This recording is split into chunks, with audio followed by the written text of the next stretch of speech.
All right, everybody, welcome to the XFL Week 5 Arlington Renegades against the San Antonio Brahmas. My name is Jared, and I thank you for tuning in for the final game of Week 5. Can't believe this is the halfway point of the regular season. After this, we will officially be done with the first half of the year. Man, time flies like crazy. So you guys know the drill. If you've been here before, we're going to talk about this game. You have any questions about anything at all, just fire away in the chat. I'll be happy to answer. If you want to have your question answered right away, I have the donation leaderboard. You can donate, and I'll get to it right away. Otherwise, I'm just going to go in the order that I see the questions. But again, thank you for tuning in. This should be a really fun stream. Should be a really good football game, too.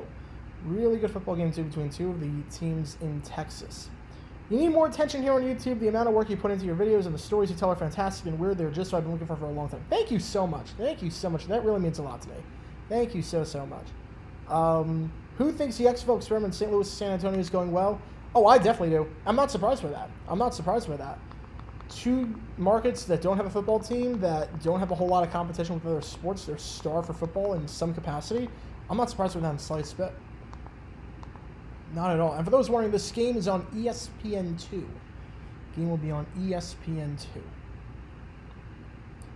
If you could possibly grow the channel large enough, could I expand to weird basketball, soccer, and hockey stories? Absolutely. The goal eventually is to do this for every sport. The goal eventually is to do this for every single sport. It's just a matter of, do I have the time? Do I have the resources? Do I have the people that can make it possible? Because right now I'm stretched pretty thin with 3 channels, with NFL, college football, and MLB. But the goal is, expansion-wise, I'm going to calm the expansion just for a bit. I want to get it to a point where I can do videos on JG8 and JG7 every other day before I even think about expansion to a 4th channel. And ideally, I want to do every day. I want to do 3 videos every single day. That's the goal, ideally. But I should note right now, this game on ESPN2, it's 53-49 Utah against Princeton. There's 4:44 left, so I don't know if this one's starting on time or if this one might start on ESPN News. So just keep that in mind. Keep that in mind. This game might not start on ESPN2. It might start on ESPN News. It might get delayed a bit. It might get delayed a bit. How busted is my March Madness bracket? Oh, I mean, I have UCLA winning it all, and I have them playing Alabama, but the rest is pretty much shot. I have Marquette going pretty far. I had Duke going pretty far. I had Kansas going pretty far. I went 26 for 32 in the first round. This round, not so much. Bills Bengals should be the Week 1 Monday night game. I think it'd be a great game. Definitely put it on Monday night. I think ESPN and ABC would love that, especially after what happened last year. To get an actual game between the teams, that'd be really, really nice. Do you think it's fair to see similarities in Derek Carr to Carson Palmer? I think Palmer was a better quarterback. Will they display the image? I will not be displaying the image. This is pretty much what you're going to see for the whole stream. I'll be updating the scores, and I'll do down and distance and everything, but I will not be able to show the actual game itself due to copyright reasons. We have the Lim Report with a $5 donation. Thank you so much. I'm here if you need a ride for JG, soccer, or cricket. Thank you so much. Yeah, soccer or cricket would definitely be the next sport. I said in a stream a while ago that there's an untapped market there for cricket because of how big it is in India. And there's no real cricket channel out there. But if I could do that, that'd be the next step, because there's a huge market out there. Thoughts on FDU over Purdue? I think it's the biggest upset in college basketball history. I really do. I think it's bigger than UMBC. I think this was the biggest upset for a few reasons.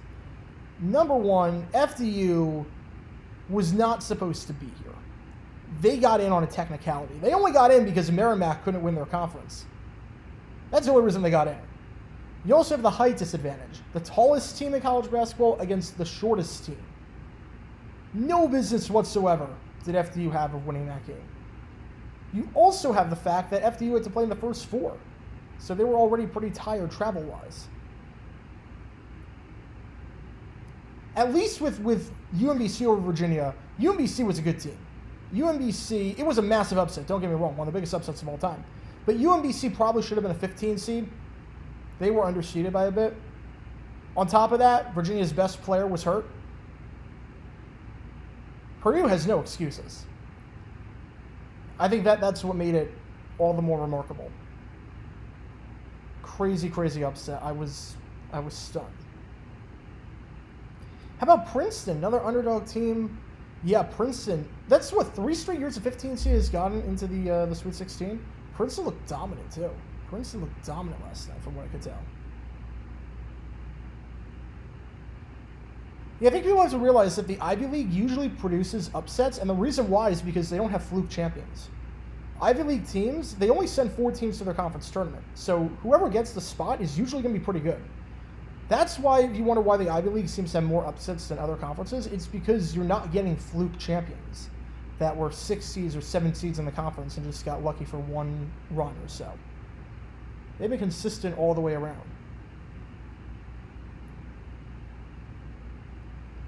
People love these XFL streams. If possible, could you do some USFL streams this season? I would love to. I would love to. We're definitely going to do some USFL streams. We'll do the USFL once that starts up, for sure. I don't know if UCLA will beat Gonzaga, but I certainly hope they will get their revenge. Usually Gonzaga is a pretty easy team to predict in the tournament. Usually Gonzaga plays right to their seed line. So if Gonzaga, they won't lose to teams seeded lower than them, but they'll lose to teams seeded higher than them. So I think UCLA beats Gonzaga. They're usually a pretty easy team to predict.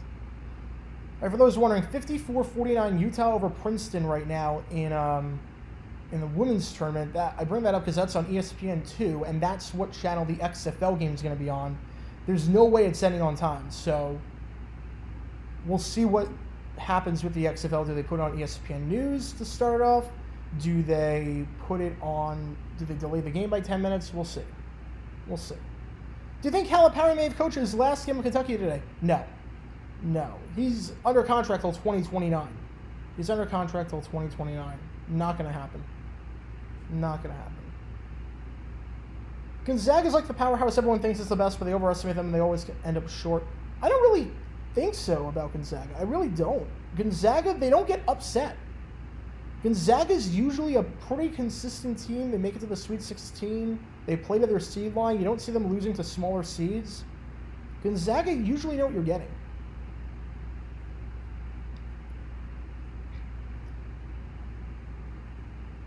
Let's see. Predictions on how good Ritter will be this upcoming season for the Falcons. I was never crazy about Ritter coming out of Cincinnati, and I wasn't really crazy about him this season. So I don't have too high hopes for him, especially because I don't really have a whole lot of weapons outside of Kyle Pitts, so they don't really know how to use. So I'm not crazy about Ritter. Did I see the Man U Fulham game? Yes, I did. Implosion. Just a complete implosion. Heck of a run to get to the quarters, but to end it like that on an implosion, I mean, I don't even know what to say. I don't even know what to say. That was crazy. How many TVs do I have on right now? I have 4. I have the 3 March Madness games on my lower TVs, and then on the big TV, I have ESPN2. All right, they just announced kickoff for the Renegades Brahmas game will be at 9:06. 9:06 is when we are kicking off. So keep that in mind. 9:06 is kickoff time for the Brahmas Renegades game. Remember, this game was supposed to be at 10 o'clock Eastern, really late start time. They moved it back to 9 o'clock Eastern, and now they're going to push it back to 9:06 because of this Utah-Princeton game. And I have to figure that if this Utah-Princeton game runs long, they'll just start it on ESPN2. That's my guess. All right, we have an Arlington fan in the chat with Joshua. Joshua rooting for Arlington tonight. All right. You're watching the World Baseball Classic and you came here to hang out along the way. Yeah, World Baseball Classic's been absolutely crazy. I've loved every second of it. I'm not watching it, unfortunately, tonight, but it is crazy, the atmosphere, and especially with Team USA returning with that Grand Slam last night. What magic does Tom Izzo have to get to the Sweet 16 and be on the low seed so many times? He's just so good. He is so good. The Defenders Vikings ending was so anticlimactic. What kind of game ends on 2 false starts? A game between 2 winless teams. That's what. A game between 2 winless teams. Orlando Guardians or Georgia Bulldogs? Oh, man, that's tough. That's tough. Because obviously you got... I don't know how Orlando... Honestly, I don't know how they score on Georgia's defense. I don't know how. I don't know how Paxton Lynch is scoring on Georgia's defense. Offensively, I don't think Georgia would do that well because I'm not sold on Stetson Bennett whatsoever. But I mean, Georgia's defense was phenomenal, and that might be enough. Their defensive line would just manhandle Orlando's offensive line. How long does it take you to do research for a video, or how do you usually find your stories? It's a good question. I type in random words onto newspapers.com and just browse and see what comes up, or I'll type in random dates and see if anything interests me. The research part can sometimes take 2 minutes to decide what story I'm going to do. Like today, I found it pretty easily in terms of what video is coming out Monday. And sometimes it can take forever. Sometimes it can take 3 hours before I find a story. Sometimes it can take a long, long time. But fortunately, Monday's video is going to be pretty easy in terms of how quick it was to find. It's a Jaguar story also, one that I did not know about. One that I did not know about until about 2 hours ago. Yo, JG9, longtime subscriber. Thank you so much, Captain. Thank you so much, Captain Asaki. Thank you so much. Thoughts on Aaron Rodgers? I mean, what's to say that hasn't been said already? I think he's going to the Jets. I think that's pretty much a given at this point. I think him going on McAfee to destroy any leverage the Jets might have had was dumb. Because now the Packers know they can play hardball because the Jets have to give in at this point because the Jets feel so much pressure.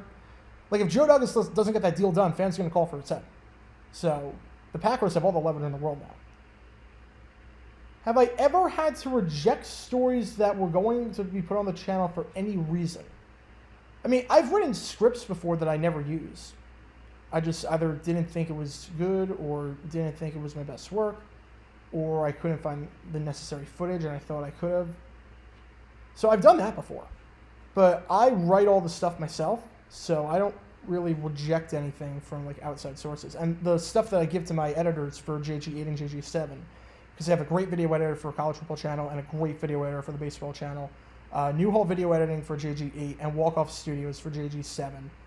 I send them the stories, I write everything, and I record the voiceover and everything, so I'm really my own moderator. I'm really my own line of defense in terms of what comes out. Let's see. Jose Altuve's injury is going to have the Astros not win as much. Yeah, he'll be fine. It's 8 to 10 weeks. He'll be fine. It's a long season. Astros are still the class of the AL West. Death taxes and Purdue losing to a 15 seed or lower in the tournament. I mean, at this point, you might as well bet against them every single time. Pity you can't start the JG Cricket Channel sooner. New Zealand had some great test matches back-to-back. Yeah, I did not hear about that, but I don't doubt it. Do I think the Chiefs will run it back? I see no reason why they can't. Look, they made it to the last 5 AFC championships. Mahomes is 5 for 5 making it to the AFC championship. Made 3 Super Bowls. The other 2 times they didn't make it, they were tied in regulation at the end. So I don't see why they can't run it back. Honestly, I really think the Jags have a shot this year. I really think the Jags have a shot to come out of the AFC. And I've never said that before in my life. But the Chiefs have to be the favorites. I'm ready for baseball. Go Tribe. I'm rooting for the Cards and D-backs. I cannot wait for that to start. Quick fact for y'all, Ivy League football teams can't compete for a national title due to the sport being the only one in the conference to not offer scholarships. I thought but they can't even get at-larges. The Ivy League bans them from getting at-larges, too. Right? Because the Ivy League, they don't play championships because it takes too long in finals and all that.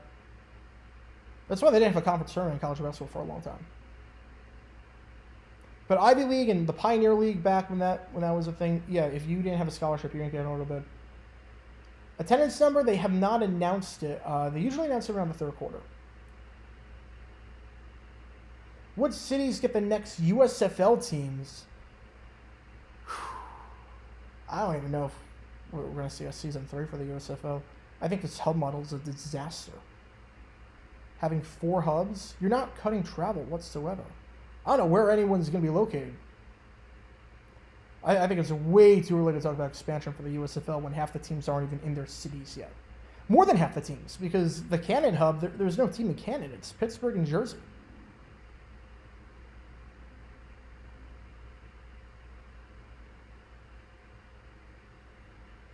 Do I think Bill Self will have to retire because of the health issues? I don't think so.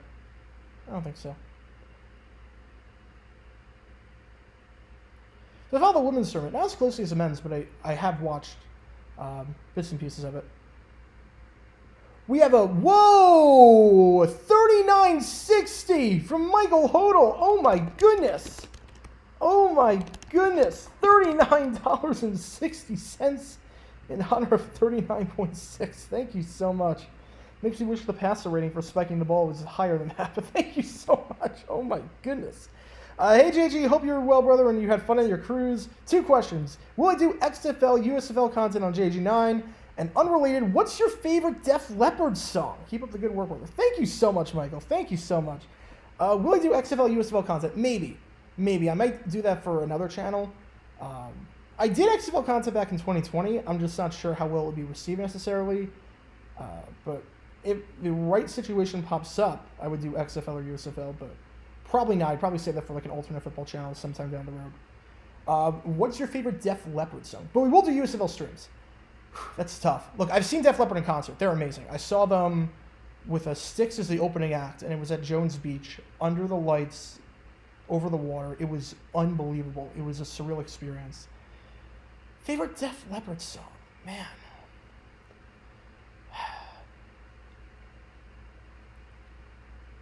I think I'm going to have to go with Love Bites. I'm a sucker for a good power ballad. So I'll have to go Love Bites. But they have so many good songs. That is tough. But I would say Love Bites. I would say Love Bites. Great question. Great question. Would I ever make a political channel? No. No way. No way. All right, XFL is on ESPN News. All right, so let me type it into my remote. ESPN News. All right, so if you want to watch the XFL, it is not on ESPN2. It is on ESPN News. They just announced it. So the game is underway, and it's going to be Arlington starting off with the ball. Again, the game will switch over to ESPN2 at the conclusion of the Utah Princeton game, but right now it's on ESPN News. Kyle Sloter under center for Arlington. First down, handoff, gain of about 3 yards. Handoff there to Davion Smith. Again, if you're watching, you can see the boxes on the bottom. The 3 red boxes are for timeouts. The 1 blue box is for challenges. You get 1 challenge, you can challenge anything in the game. What team do you think has the best chance of having DeAndre Hopkins for next season? I'm going to say...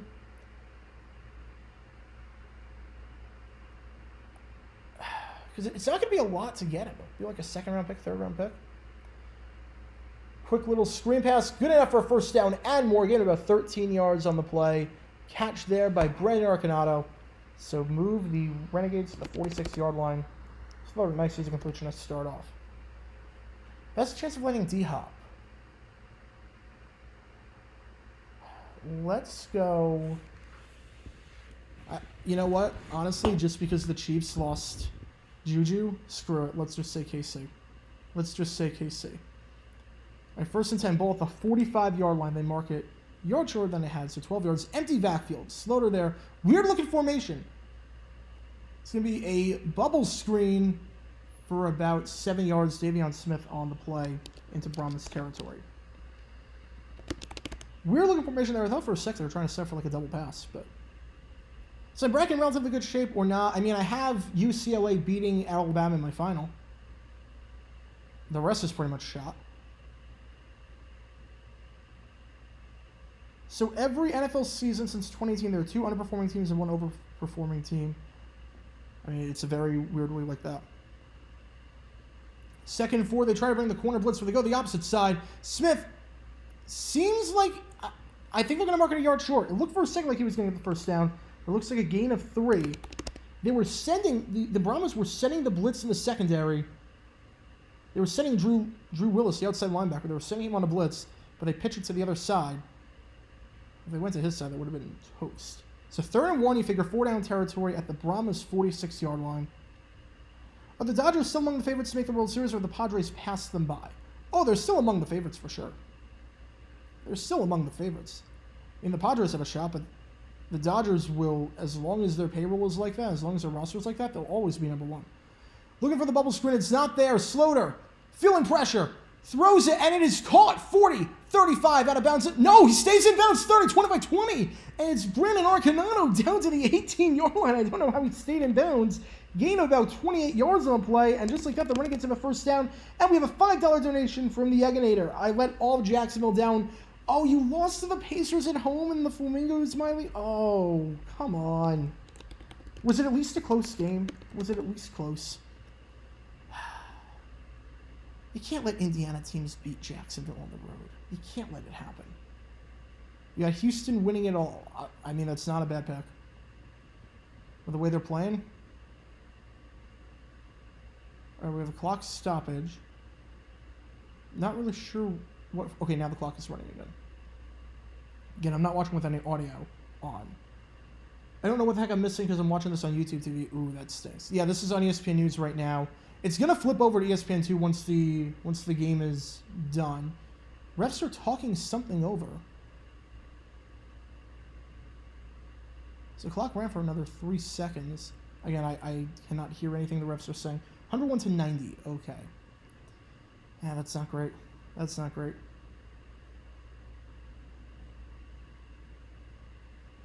And Creighton's about to upset Baylor.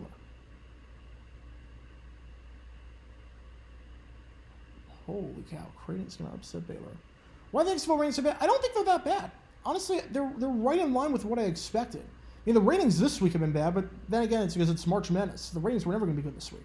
They were never going to be good this week.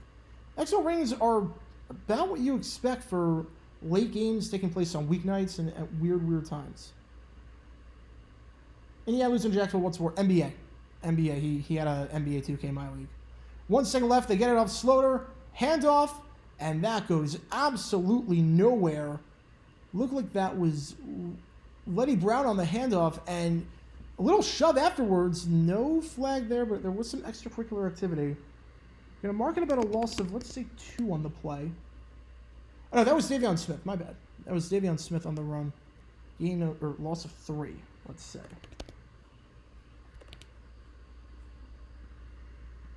Thanks for your videos. Excellently made. Thank you so much, John. Thank you so much. Jacksonville's on the top 10 Super Bowl odds. I can't believe it. But it's legit. It's absolutely legit. It's absolutely legit. They have the quarterback. They didn't really lose any major pieces. Sloter's going to get sacked. Sloter's going to get sacked. Loss of 3 on the play. Sacked there by Texada. Anthony Texada. 3rd and 17 now for the Renegades at the 25-yard line.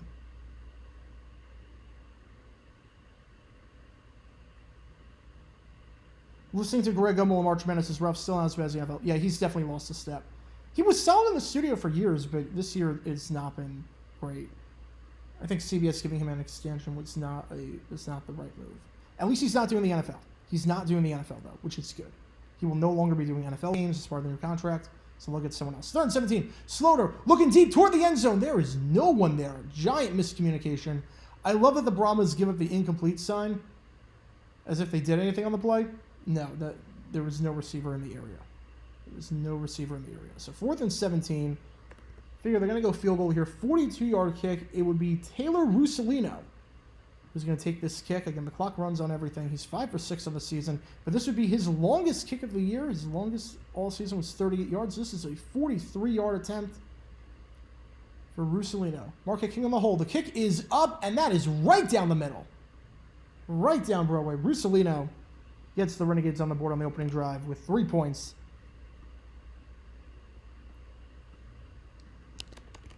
And right now the game is on ESPN News. Update looks like 7.9 seconds. The game just finished on ESPN 2. All right, so if you are watching on ESPN News, I would flip over right now to ESPN 2 because the Arlington San Antonio game will be on there. Final score in the Utah Princeton game, 63-56. So they'll be going to that in just a bit. So right now I'm watching on ESPN 2. Taylor Swift did not do any covers last night. No covers. If Tua can keep himself healthy and make big plays with healthy, they have a good shot of being an AFC powerhouse. I don't know about a powerhouse, but they have a very good shot of being good. I mean, they were a pretty good team when Tua was healthy. Pretty good team when Tua was healthy. What do you think would happen if the NFL decided to expand internationally? Would they rush into it, or would it be multi-year development? Depends on what you mean by internationally. Mexico, I think they just do right. They would do multi-year. If they're going to Europe, I think you got to put like 2 or 4 teams. You got to put 4 teams in Europe at once. That's the only practical way to do it. Would Merrimack have beaten Purdue?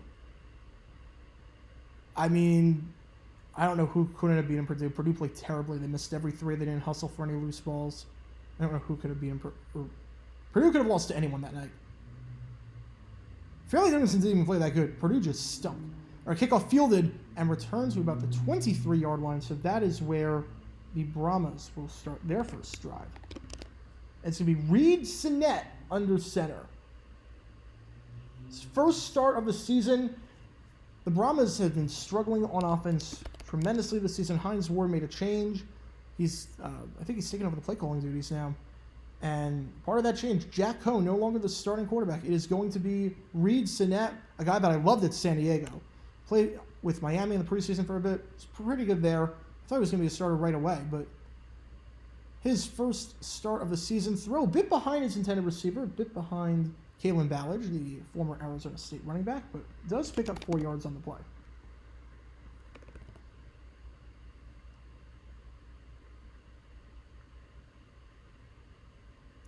XFL ratings have tanked more than USFL last year, though.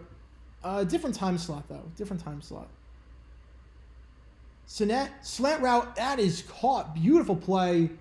Catch there made by Emmanuel Butler. And the Butler did it. He got the first down. Pickup of, let's say, 13 on the play, it looked like. Nice little slant route there. Creates a separation. Coverage there by DeAndre Bosby. 14-yard gain. Good for a first down. Handoff. Ballage, that's going nowhere. I know Ballage has struggled this season a ton. They can't get anything going on the run. That was not his fault. That was just blown up in the backfield. Loss of 4 yards on the play. That run never a shot. Brahmas are backing up. A reaction to the huge donation is priceless. Thank you so much. Thanks. USA beating Cuba. 7-2 in the middle of the 5th. Awesome. Awesome stuff. I'm happy for Adam Wainwright. I really think this is his last season. I really want him to boost his Hall of Fame resume as much as possible. If World Baseball Classic win helps in any way whatsoever, so be it. Catch there made by... I don't have an 89 on my roster. Unless it was 88 and it was Elise Mack, but not a whole lot doing there. We get some of that yardage back. 3rd and 10, ball at the 48-yard line. 3rd and 9, rather. Reed Sinnett. Was there movement? There was. Did the Renegades jump in the neutral zone? Looks like they did not. Penalty there, false start. On the Brahmas. So move them back 5 more yards, make it 3rd and 14. Remember when the XFL nicknames? Yes, I do. Glad they don't anymore. TJ Vasher didn't call for the false start there. Japan's looking like the team to be right now, the World Baseball Classic. XFL USFL shorts might not be a bad idea. Yeah, I think the real indicator for the XFL ratings is going to be after March Madness is done, because that's just a complete crapshoot for everyone. That is short of the sticks, and it wouldn't have mattered anyway. Pass to Vasher falls incomplete, so they had something going for a bit, but they're going to have to punt this one away. So the first drive with Sinnett under center doesn't really go anywhere. Granted, penalties backed them up, and obviously a terrible run on first down. USFL starts in about a month. You saw Weird Al in concert last year. Ooh, that's awesome. I got to see him sometime. That punt is way short, but it gets a favorable bounce and is fielded on a hop at the 12-yard line, trying to get some room to the outside. And he might go 20, 25, down at the 30-yard line. So after the hop looking like it was going to favor the Brahmas, it turned out to be a very good return for the Renegades, with Joe Powell making an 18-yard return. They will start this drive at the 30-yard line, leading 3-0. Excited to watch some upcoming Atlantic Schooners CFL matches.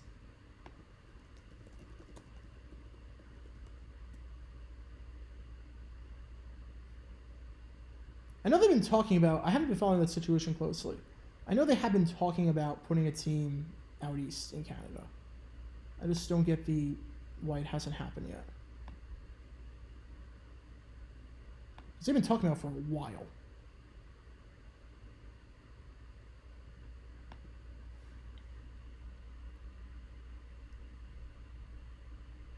Is Chase Field a nice stadium? It's one of the 20 current ballparks I haven't been to yet. I really like it. A lot of people say it's like the third worst ballpark in baseball. I love it. I really, really love it. I don't get the hate for it whatsoever. I think it's a nice ballpark. It's got everything you need. It's beautiful in terms of like weather, protects you. The roof is great. The location's great. I really like Chase Field. I really, really do. Easy access. Super easy access. Why hasn't Rodgers been traded to the Jets? Because the compensation isn't there right now. And the Jets know that the Packers know they have all the leverage right now. They have all the leverage in the world. Because they're not relying on Rodgers whatsoever. They've already moved on. They've turned the page to Jordan Love. They know the Jets have to get this deal done more than the Packers have to get it done. Whenever consider creating a channel about broadcasting decisions just in general, not just sports. I would love to do that at some point. Honestly, I would love to do that at some point. Because there are so many wacky broadcasting stories and preemptions and crazy stuff like that I have found in newspaper articles and research that I have not covered because it just isn't football related or sports related. But I think that would be a phenomenal idea. You have the same exact remote. This is the remote they give you for the Cox TV.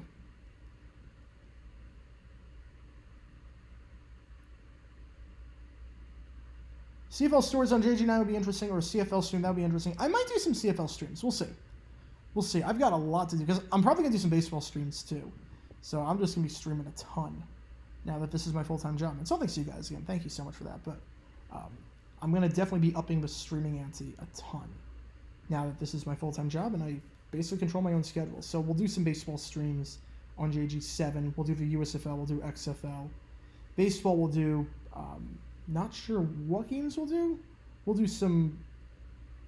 whatever games like the D-backs are not at home. We'll do like Sunday baseball games when the D-backs aren't playing, or we'll do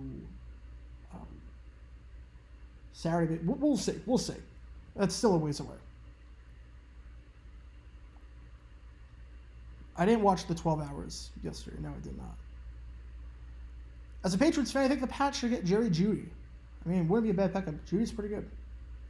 I know he's had his struggles. Maybe not as good as I thought he'd be, but he's still a pretty decent receiver. Had Kansas beating Purdue in the championship. Oh, your bracket's shot. Your bracket's shot.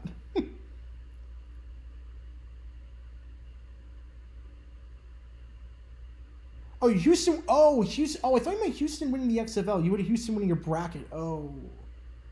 Oh.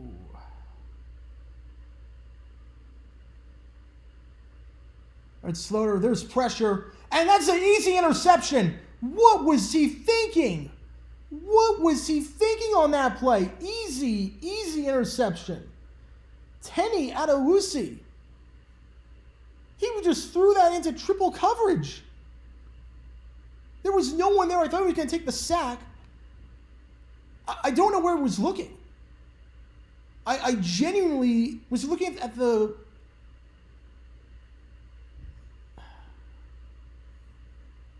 Was he looking at the guy running the pattern over the middle? That was terrible. Oh my goodness. All right, so Brahmas get the ball at the 40-yard line now. That was a terrible, terrible throw. Terrible throw. Sinet going to hand off to Ballage. That run goes for way more than the last one. Gain of about 6 on the play. Terry Adewusi on that pick. I don't know where he was looking. There were like 4 defenders in the area.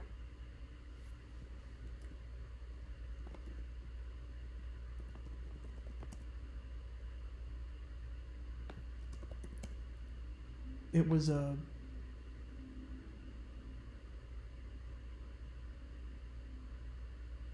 absolutely terrible.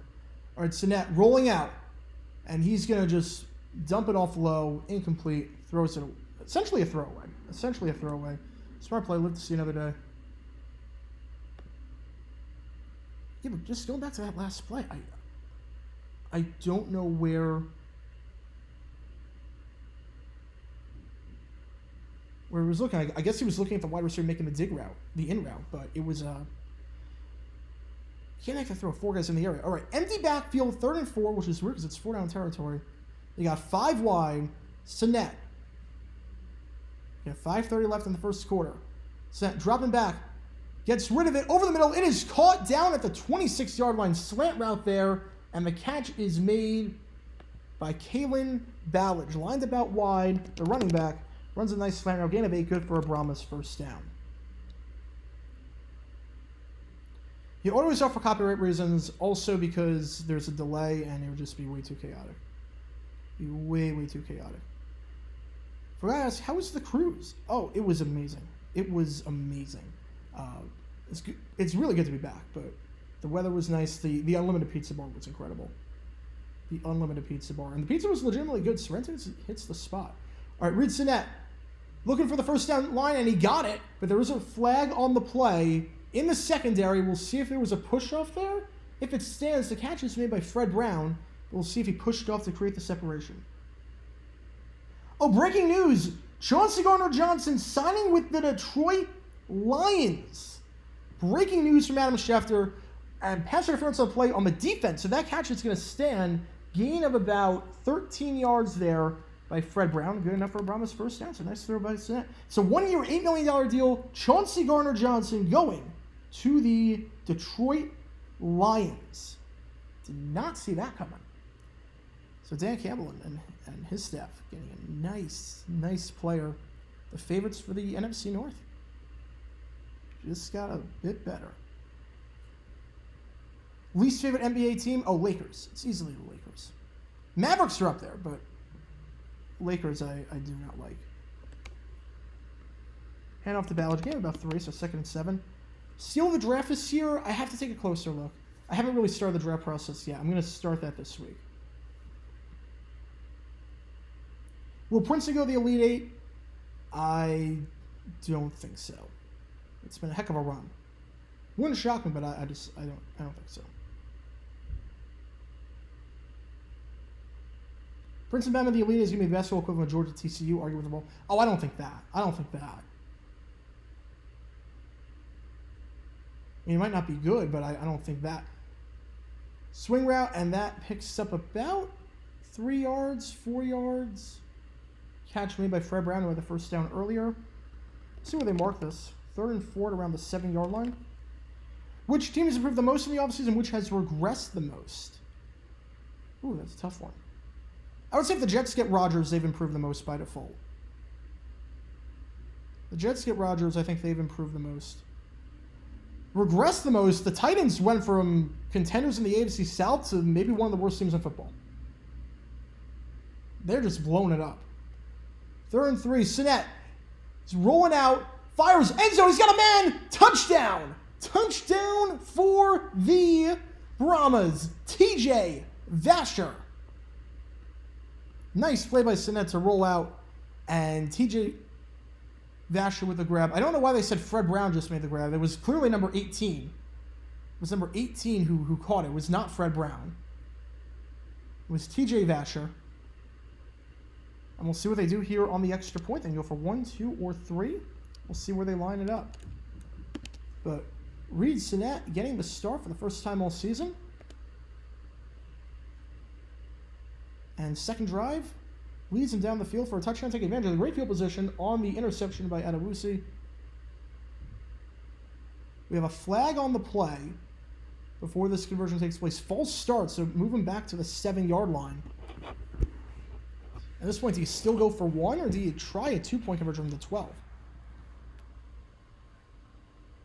We'll see what they do here. Yeah, 65-3. I kind of blanked on that one. Kind of had fat fingers there.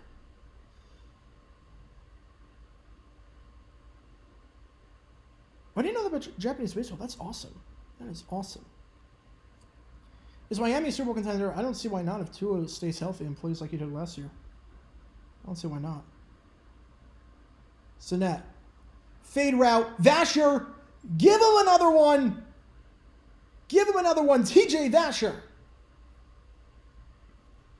It's not quite an octopus, but he does get all 7 points for the Brahmas on that drive. What a throw.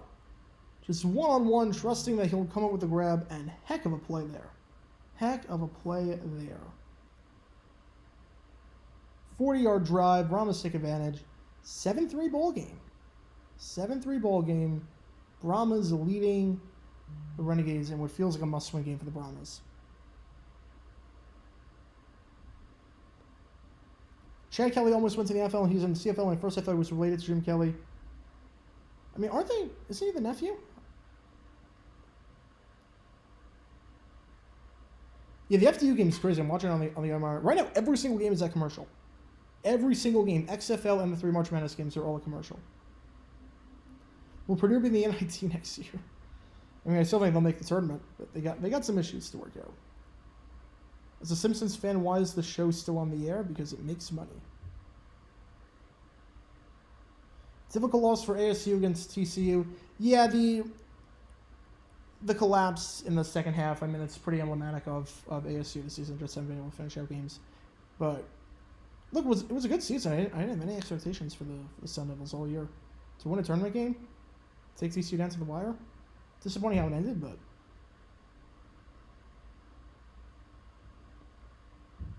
LB Mexico be an all-star team, yes. Yeah, I think so. MLB shouldn't expand until they can sort their ratings and attendance issues is really struggling at the moment.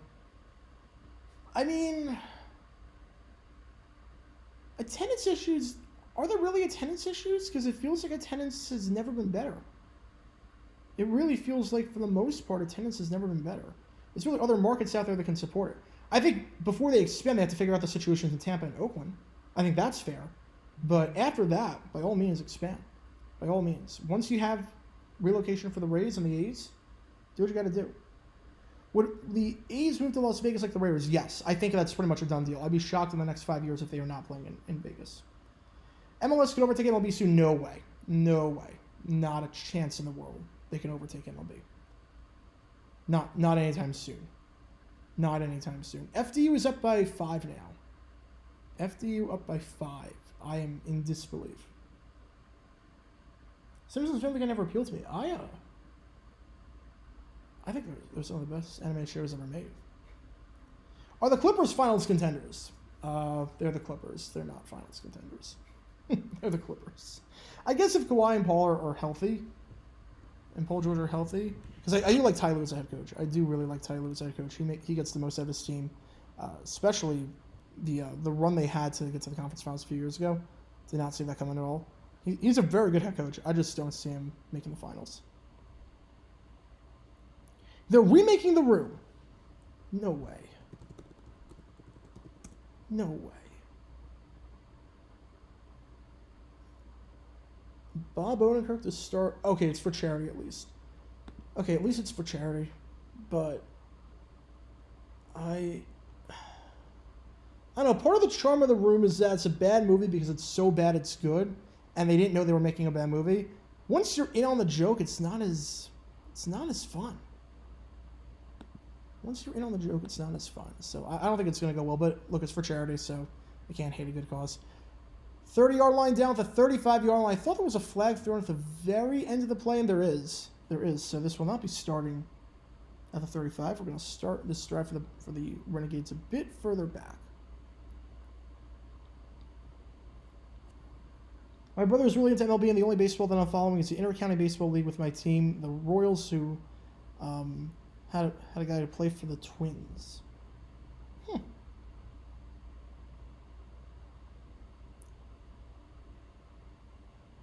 We see Ohtani v. Trout. Oh, that would be incredible. That would be incredible. Vipers finally won last night. Let's go. Congratulations. Long time coming. So they're going to start this drive at the 15-yard line. So instead of the 35, you're going to start around the 15-yard line. 1st and 10. Sloter, quick little pass. Nice broken tackle. Rennell Hall on the grab. Gain about 5.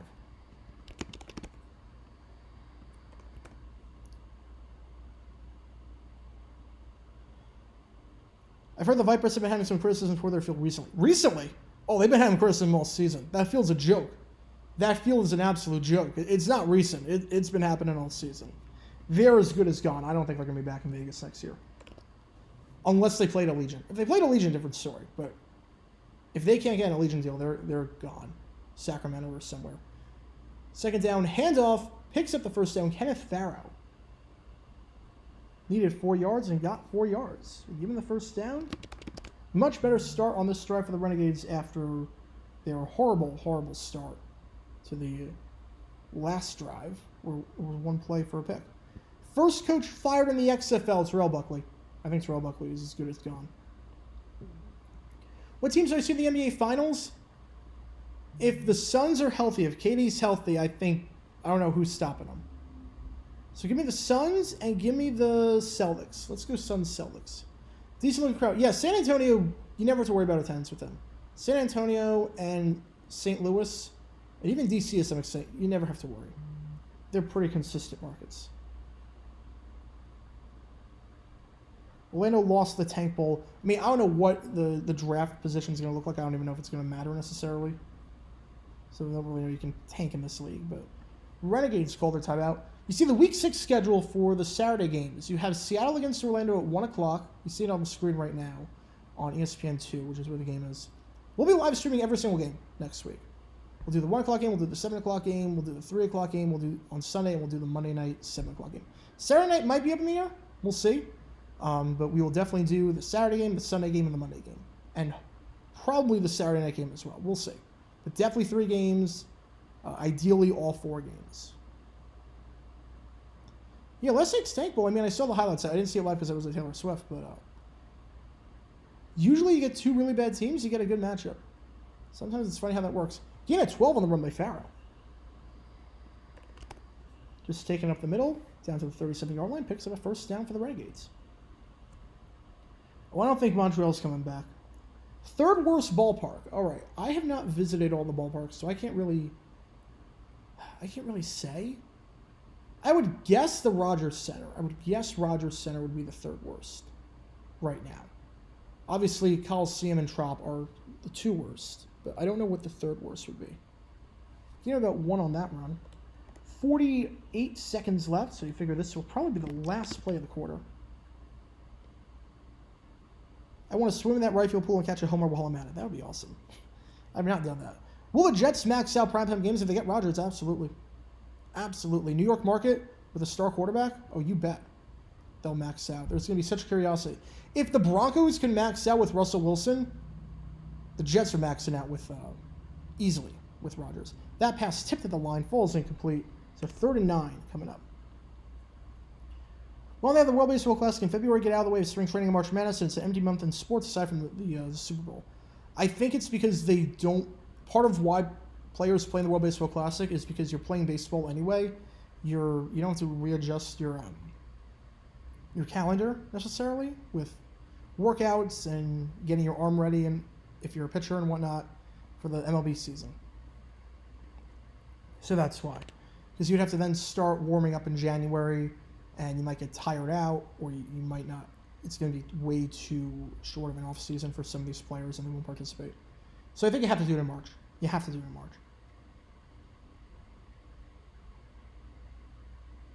Will you do a channel on animation domination shows? Probably not. Probably not. Copyright's pretty strict with TV shows. There's nothing really that I can add on those shows that hasn't been said already. Vancouver might need to build a new stadium, and same for Montreal with the Olympic Stadium being temporary. They can't even do Olympic Stadium as a temporary stadium. You cannot play baseball at Olympic Stadium.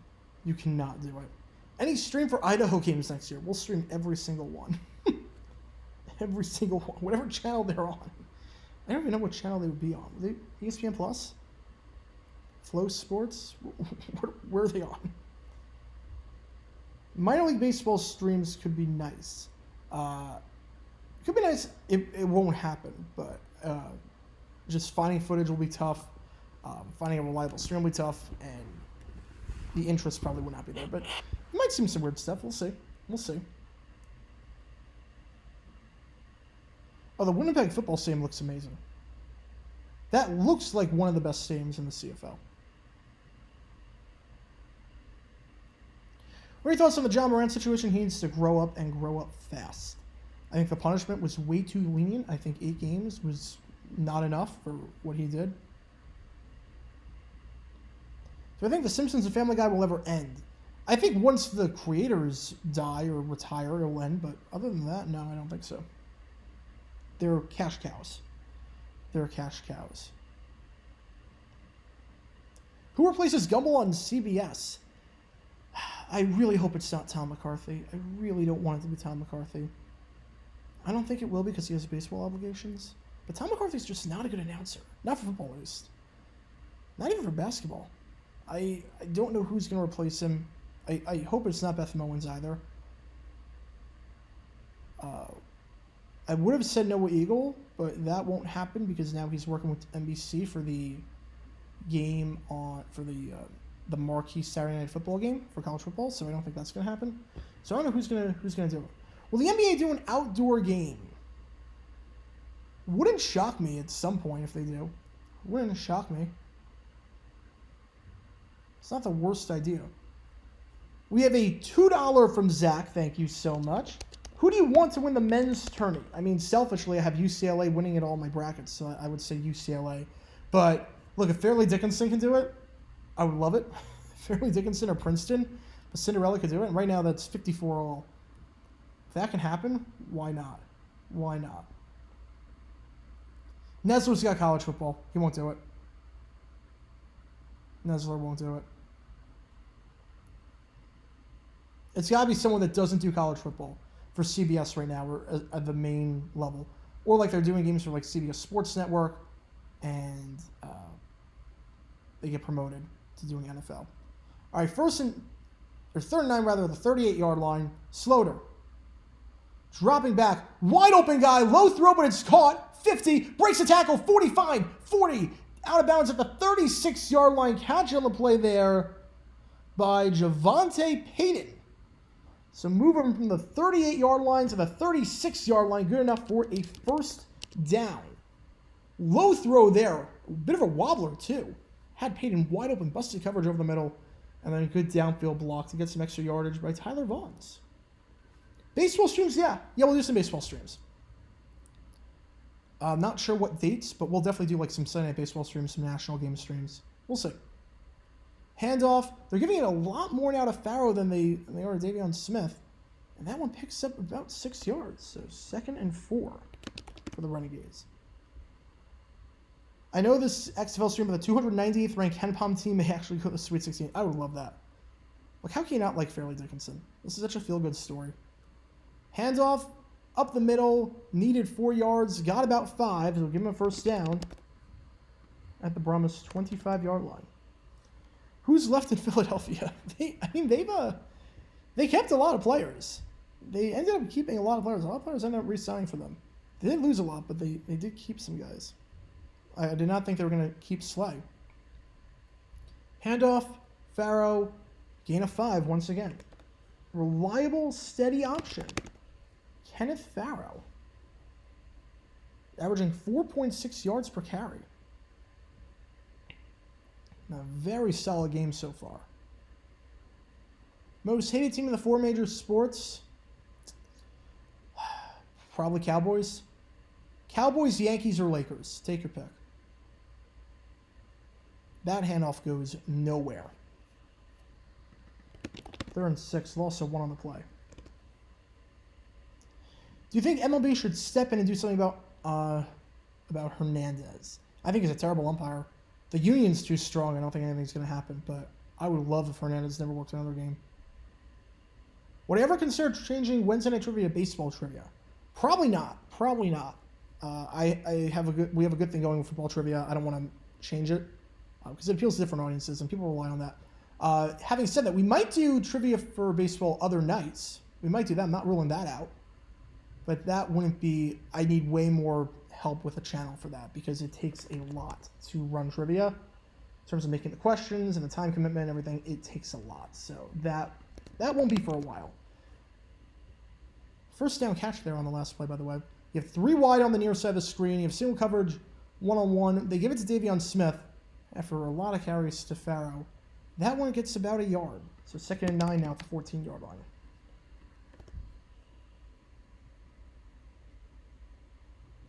Will Bryce Young go to Carolina or Houston? I think Carolina's taking Stroud. I think they're going to take Stroud. The XFL needs better TV coverage and promotional strategy. I completely agree.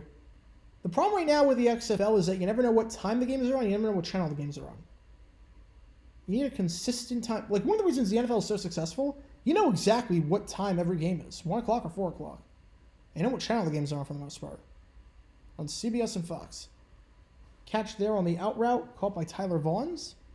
Short of the sticks, but does get him down to about the 8-yard line. Say 3rd and 3.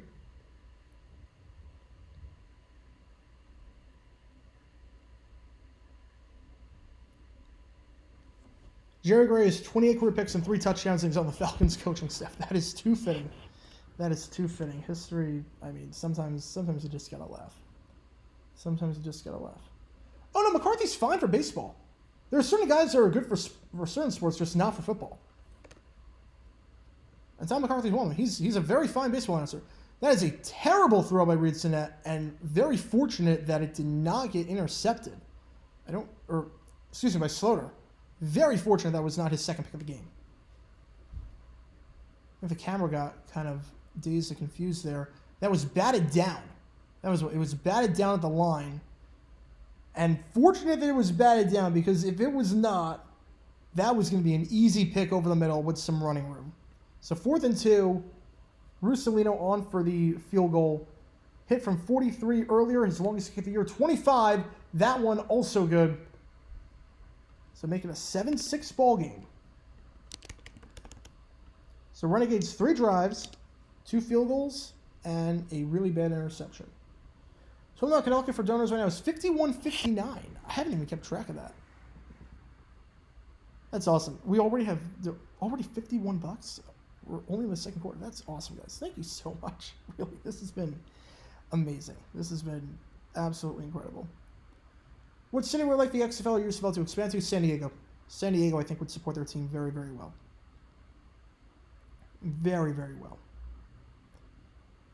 All right, while we have this commercial break, again, I have a bunch of TVs on right now. So True TV right now, FAU, 7:21 left.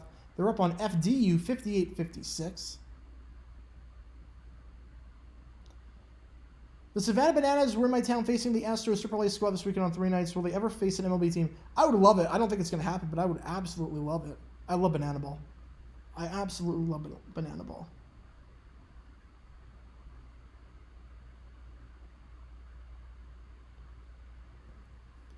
Week 14 of 2013 or Week 15 of 2022? Ooh.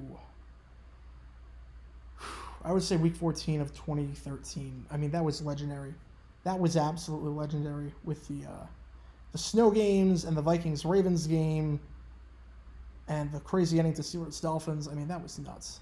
That was absolutely nuts. All right, 61-56, FAU. Looking to pull away here as they have the ball. Drive it down to the post. No call on the play. So there's contact, and it's now a 3-possession game. 63-56. FAU on a 12-2 run in the last 2.5 minutes of action. Again, XFL still a commercial. Still a commercial right now.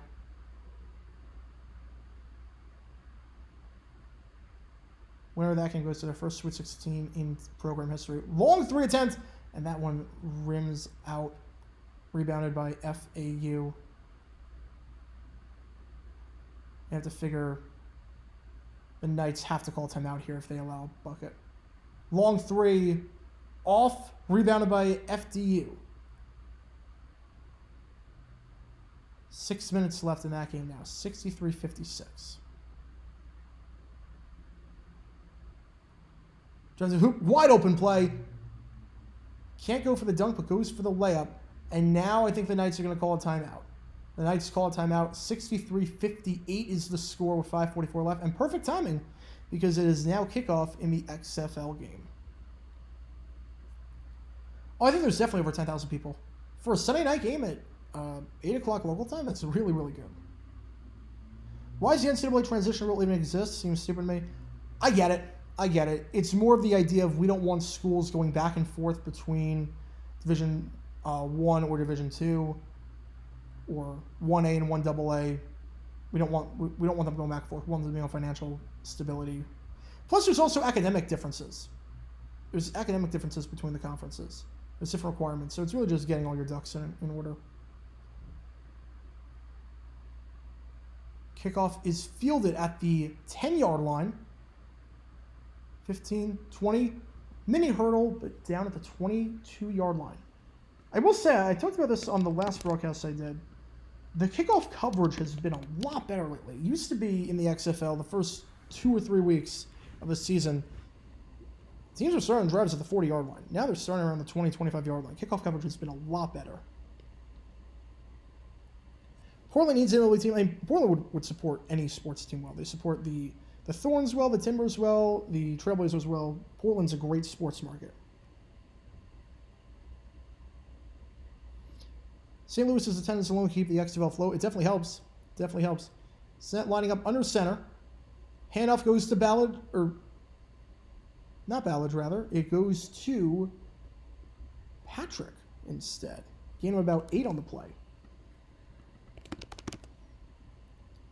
Worst ballpark has to be Oakland, not even close. I mean, the Trop is up there just because you can hit a catwalk and you don't know if it's an out or a home run. 2nd and 3. Snett, shotgun. He's going to scramble and pick up the first down, 40, and does not slide, but just takes a hit. Nice shot there on the play by Isaiah Graham Mobley to rattle him just a little bit, but nice play by Snett to pick up the first down, use his legs, and a good job extending his route. They're not going to talk about that, but John Hillman extended that route. If he did not extend that route, I think the guy in coverage on him, Snett's going down a lot sooner than that. Gain about 3 on that run.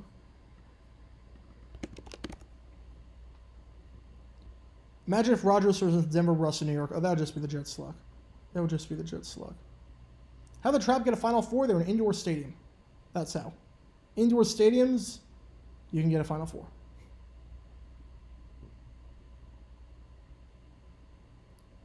So a quick little pass, good blocking, and he's got the first down. It is John Hillman, who I said was the unsung hero on the last play. Not really an unsung hero there. Makes the grab, gain of about 8 on the play, move him into Arlington territory, get the first down. Snett looking very good. I always said Snett should have been the starter from day one. I always said that. I said Snett was probably better than half the QBs in the XFL. And he's looking good. He's making some easy throws, but he's making some smart decisions as well. That run gets stuffed at the line. Looks like this quarterback change is working, to say the least. So far, at least.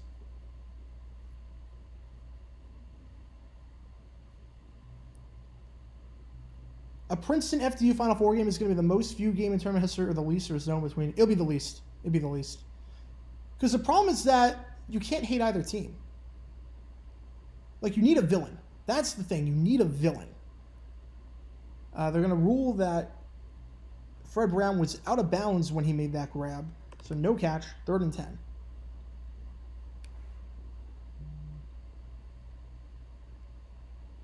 Like, you need someone that's easy to hate. FDU, Princeton, all right, what's the stakes? You're happy for either school if they win.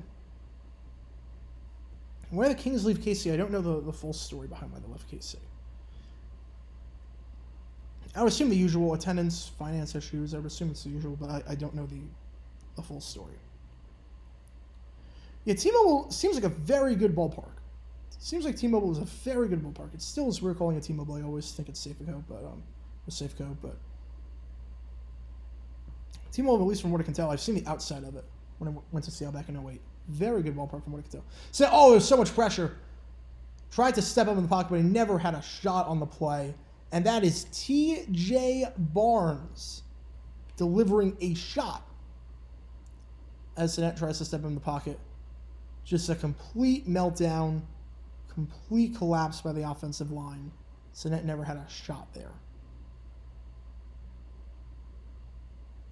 Have any other baseball teams supposed to Final Four? I mean, Metrodome, if that counts. 4th and 16. Punting it away, Joe Powell back to return. Fielded at the 15-yard line. The 20 and down at the 21-yard line. Tackle there on the play made by Ryan Lewis. So Renegades, 2 drives, 2 field goals. The other drive, a pick. We'll see what this next drive is after this commercial break.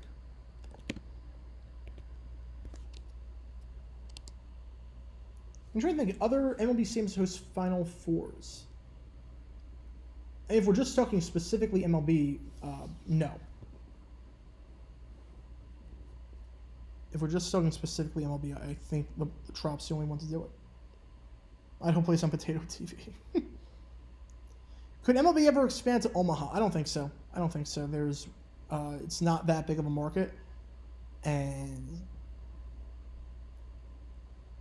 the thing with a market like Omaha is I don't know if you could get consistently with a population that small, if you could consistently get 30,000 fans a night. I don't think it's possible. You know, NBA's done preseason games, but a regular season game, they've never done a regular season game. But I know they've definitely done preseason games. Do you think St. Louis can keep this hot run in MLS going? They built their team a very good way. They built their team the right way. They built their team in a very smart way. I mean, I don't see why not. I don't see why they can't keep it going. Will Catalan be promoted to the 4 and Z's to the 5? Yeah, I think Catalan getting promoted is easy. The question is, does Spiro get promoted? I don't know, because I don't know if the network trusts Spiro and Jay. Spiro and Jay Feely are not a great pairing. I don't know if they trust him that much. Catalan will definitely get promoted. Catalan will absolutely get promoted. He's the biggest winner in all this.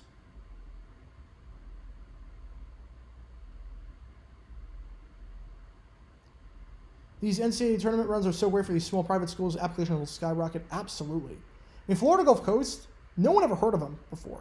And now their applications after that miracle run in 2013, through the roof. Through the roof.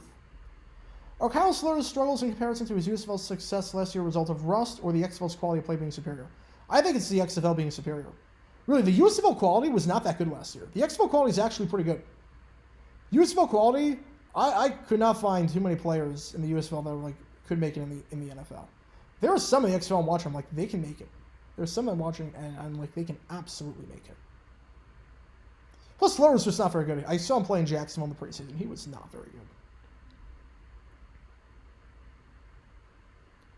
Could Dick Vitale's multiple ads during March Madness be the end result of his cancer recovery having affected the boom of his voice? Wouldn't shock me. It wouldn't shock me at all with that. I'm just glad he's okay. I'm just glad he's okay now. With Nan stepping down from March Madness, how many more years might he call the NFL and or the Masters? I don't think that changes anything with the... he was never really a basketball announcer. I don't think it's going to change anything. Masters, he'll call it till the day he dies. He will call the Masters till the day he dies. NFL, I think it's a lot more strenuous. It's a lot more work, so I could see maybe 10 more years before he steps away from that. But the Masters, he will call till the day he dies. Because that's not really strenuous work. You just, you show up to Augusta, you show up to the most hollow ground in all of golf, and you just call the game and you're very mellow. You don't really have to do a whole lot of prep work necessarily for that. NFL's a whole different ballgame. Nothing doing on that throw, that mini out route. Looks like it was Sal Cannella. 2nd and 10. I'm watching one of the March Madness games on TNT on one of my other TVs. I just got the notification. Are you still watching? Of course I'm still watching because I'm updated in a while. I'm still watching. You don't have to. The TNT app on Xbox is so bad. Handoff up the middle to Smith. Gain of about 7 or 6. Give it 6. So 3rd and 4.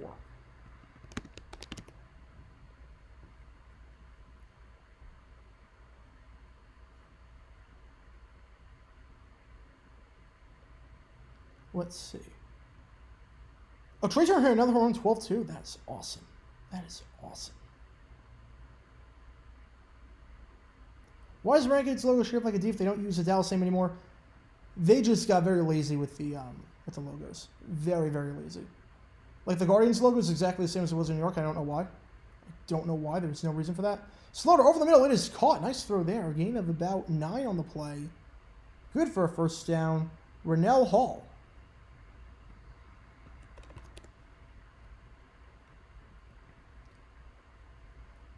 A lot of traffic over the middle, but Slaughter very patient, waiting for him to get open. 1st and 10 with 5:06 left in the second quarter. Arlington has 2 timeouts. San Antonio has all 3. Both teams still have a challenge.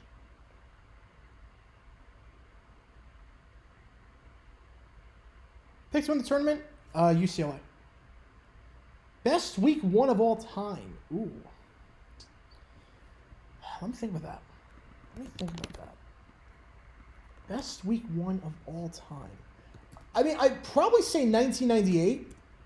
98 week 1 was absolutely nuts. I'm just thinking the late window. Chargers-Bills was one on the last second. The debut of Peyton Manning. Obviously, you have the Niners-Jets game with the Garrison Hurst touchdown run in overtime. Jaguars-Bears was a crazy game. I mean, 98 week 1 was pretty good. That run goes nowhere. Stepped to the line, 3rd and 6. I mean, 1998 is a very easy contender for that.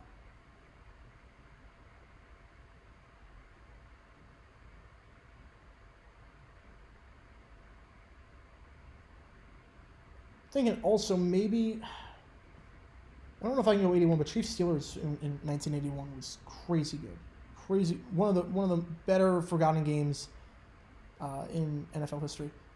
Had Canelo open, but sailed him by a ton, and that pass falls incomplete. So the Renegades will be forced to punt on that 4th and 6. Had him wide open, would have been at least a 30-yard grab. It was a nice little post route by Canelo, but gotta hit him.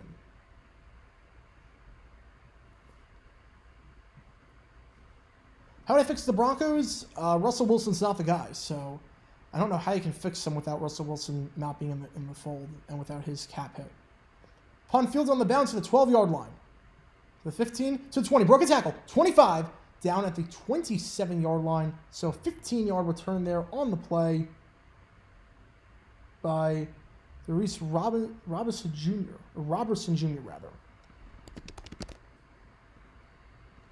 So both teams showing some signs of life, just unable to really capitalize on it. It's only a 7-6 ball game, but there has been some offense. There has absolutely been some offense. Have to wait till JG's 6 to find out how the Trop got the Final Four. How do announcers not get exhausted from calling multiple March Madness games in the same day?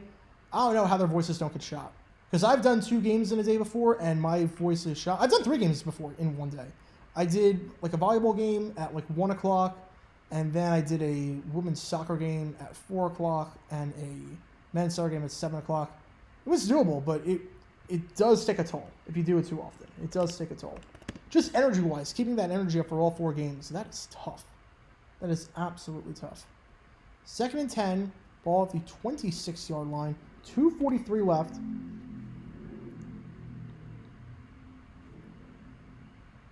There's not been a kickoff for a touchdown. Really delayed draw. I don't know what that was. That got blown up. Kalen Ballage, nothing doing on that one. Loss of 3 on the play. They took way too long for that draw to develop. San Antonio's offensive line has done nothing today. Nothing whatsoever. The runs have been blown up. Sinet's had to escape the pocket a few times. Ballage with under a yard per carry, as seems to be tradition with him. The running backs, 7 carries, 12 yards today for the Brahmas.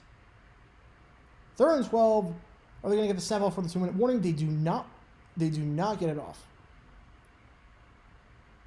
And FAU is now up by 10. They're on a 7-0 run, so this looks like the end of the road for the Knights. Valiant effort. But, oh, hang on a sec. They made a 3. They just made a 3. 74-67. It does look like the end of the road. It does look like the end of the road. But I hope I am wrong. I hope I spoke very prematurely. But we'll see. Most undeserving coaching firing in NFL history. Marty Schottenheimer. Marty Schottenheimer seems like a pretty good one.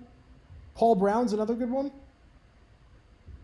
But I think Schottenheimer is the winner for that. 14-2.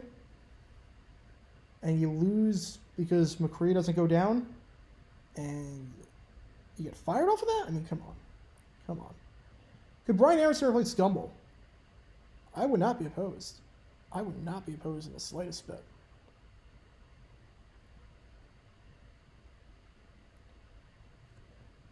JG6 will only be possible if the federal government stocks it to the NBA and NCAA on copyright and the name of fair use and rare TV goodies like old commercials, TV graphics.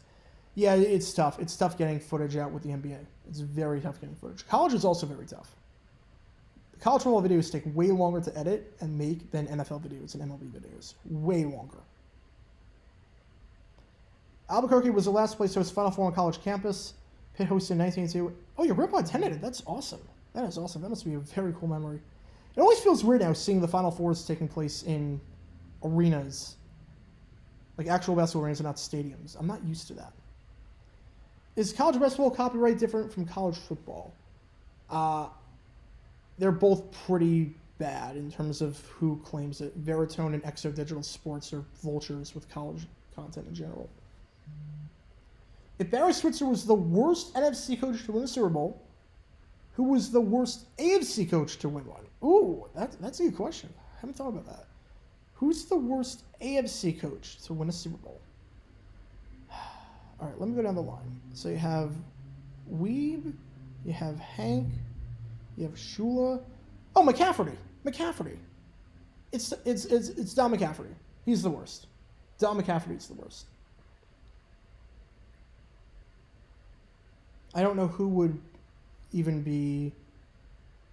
could possibly be in the discussion other than him, because everyone else is a Hall of Fame coach for the most part. I mean, with a few exceptions. I mean, Brian Billick,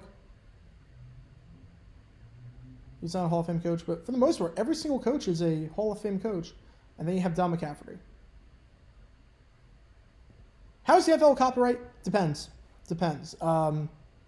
If you try uploading anything from 2017 on, pretty bad. Historical stuff, not bad at all.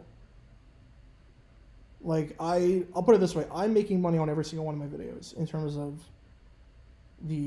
every single history video, all the 930 some odd history videos I have on the channel, which is just crazy to think about. I have the NFL is not copyright claim.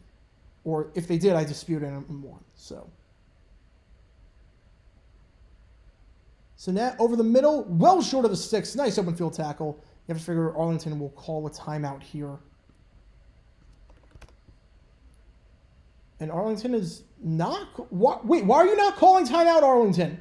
Arlington, why are you not... They're going to punt the ball away. They're punting the ball away. Why are you not burning a timeout? It's 4th and 5. They're going to punt it away. Wait, and why they quick kick it? Wait, what the... What just happened? Why did Arlington not call timeout? And then why did Arlington have 2 men on the field and the Brahmas quick kicked it for that reason? I don't get the clock management there on Arlington's part. What the heck was that? Bob Stoops, what are you doing? Why is he not calling a timeout? And now why is San Antonio punting the ball with 20 on the play clock? What on earth was that? All right, Arlington's going to get the 26-yard line. What was that? Seriously, what the heck was that? Okay, let's think about it for a second. All right, first off, Arlington, the play was over like 150. You're not calling timeout for some reason. You're just going to let all that time run off the clock. And then San Antonio with 20 seconds on the play clock, why are you giving them more time? Why are you giving them more time to drive down the field? Take it all the way down to 1 second or 2 seconds on the play clock. Why are you doing that? Oh, both teams with dumb decisions. I don't know what that was. Slaughter just has to throw it into the dirt. There was an intended receiver there. Kenneth Farrow was in the area, so incomplete pass, no grounding. I don't get that. I don't get it. On Arlington's part, not calling a timeout with 150 left, so that you have 3 or 4 more plays to work with, especially because the clock stops on first downs. And then San Antonio, why you're giving them more time. If Arlington scores on this drive because the Brahmas gave them 20 seconds for no reason, we got to take some serious look at Hines Ward. And terrible throw there. Miscommunication. Intended for Jordan Smallwood, but does not work out. How was the Taylor Swift concert? It was amazing. Greatest concert I've ever seen in my life. And I don't say that lightly. It was a greatest hits tour, essentially, but for an artist in her prime. And the staging was amazing. They gave out these bracelets that coordinate, they have their GPS on it, and they coordinate the lights. It was basically a 3-hour-long halftime show. It was insane. I don't know how she's going to have the stamina to do it the entire time, because her voice was even giving out a bit at the end. And it's just a very intense concert. Slaughter over the middle, incomplete pass, almost picked off, almost his second pick of the game, really almost his third pick of the game. Batted down on the play by Williams. Slaughter's had a rough one. Slaughter's had a rough one.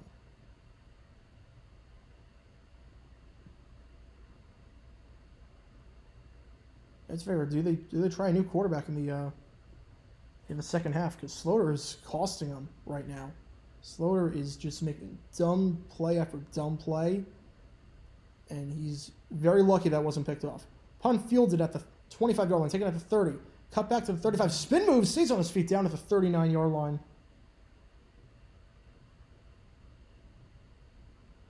The Slaughter's upset there wasn't a penalty on the play. Yeah, that was helmet to helmet. Honestly, he's got a case. He's got a case that did look like helmet to helmet on the play on Mike Tevdov.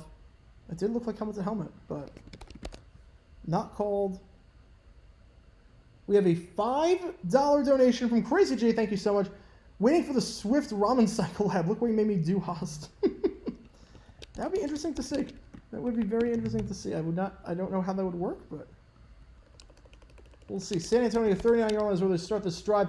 Broken tackle and gets out of bounds. That's the important part. Gain of 9. Kalen Ballage breaks the tackle, gets out of bounds, stops the clock. Brahmas have all 3 timeouts left. 45 seconds left.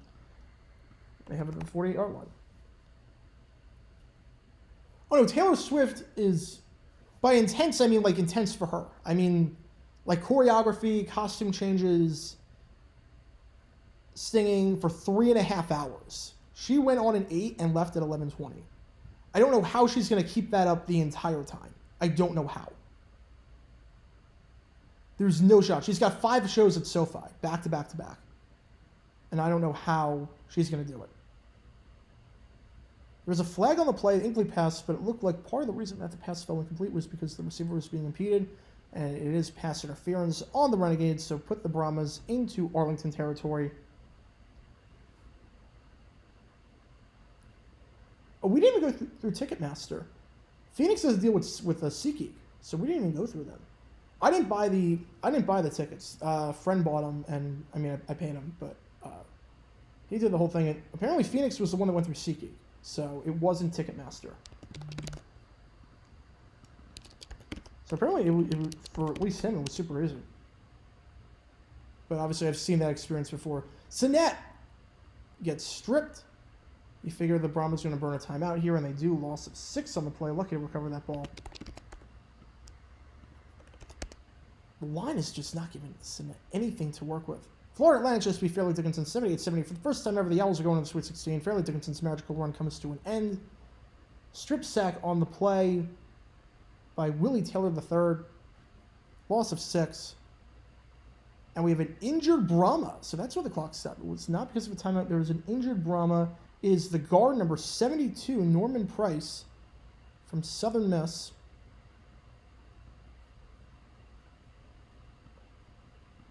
Hopefully he's okay. Yeah, when I say intense concert, I mean just workload-wise for her. It's so much. There's no way she can keep it up. With how many shows she's doing, like vocally she's going to be shot. But it was really the greatest thing I've seen in my life. It was absolutely amazing. Looked like Price got rolled up. He's walking, but not on his own power. So this looks very, very bad. What song was Taylor Swift the best live at? Cruel Summer was amazing. She did Cruel Summer. That was amazing. And obviously All Too Well. All Too Well was the probably her best. That's also just an amazing song in general.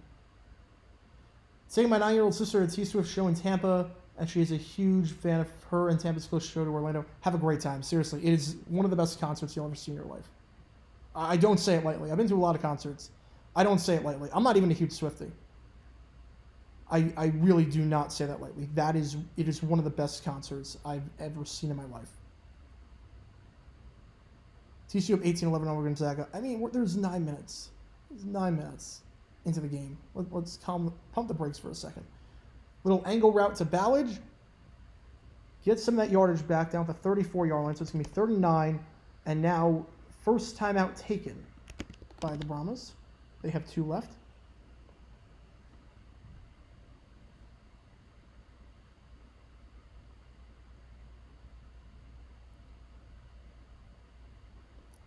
This is the third time I said on JJ9 stream, but I'd love to have an XFL team in Fargo. I think Fargo would be a great spot. It's a decent enough market. There's no competition with other sports. You don't have to worry about weather, so that won't ever be an issue. All right, the TV production on the XFL game has not been great because the injury to Price, they didn't say that was a timeout, but it was a timeout. And now they're going to say they have 1 timeout left. She needs to come to the Kibbe Dome. Can she do it on a cold, wet night in Moscow, Idaho? 3rd and 8. Ball at the 33-yard line. Sinet dropping back. He's going to take off and run. Does he have enough for the first? He just goes down around the 28-yard line. You figure Arlington should call a timeout here. They're not going to go for it. And Arlington is not calling time. What is this? If you're Arlington, call timeout, because if they miss the field goal, you get the ball like the 35-yard line. What's Bob Stoops doing? Why would Arlington not call a timeout there? This is not a chip shot by any means. Oh my goodness. Because here's why you call a timeout there. John Parker Romo, let's say he misses this kick. It's 4th and 2. Let's say he makes the kick. You can have a kickoff return, or you can just have nothing happen, just stick a knee and whatnot. But if he misses this kick, then you get the ball like the 35-yard line and you have time to work with. Now, no matter what happens, this is the final play of the half. I don't get this at all. This clock management by Stoops has been terrible. 4th and 2. And Parker Romo probably has been the best kicker in the XFL this season. 45-yard kick. The kick is good, right down the middle. All right, so 10-6 game going into the halftime break. Parker Romo, and that had tons of room too. That kick, 45-yard kick, would have been good from at least 55. I think if any kicker is going to make it in the NFL, I think Parker Romo's got a shot. Parker Romo's absolutely got a shot. It's halftime. 10-6 Brahmas over the Renegades in this battle for Texas. Let's see what other questions we have.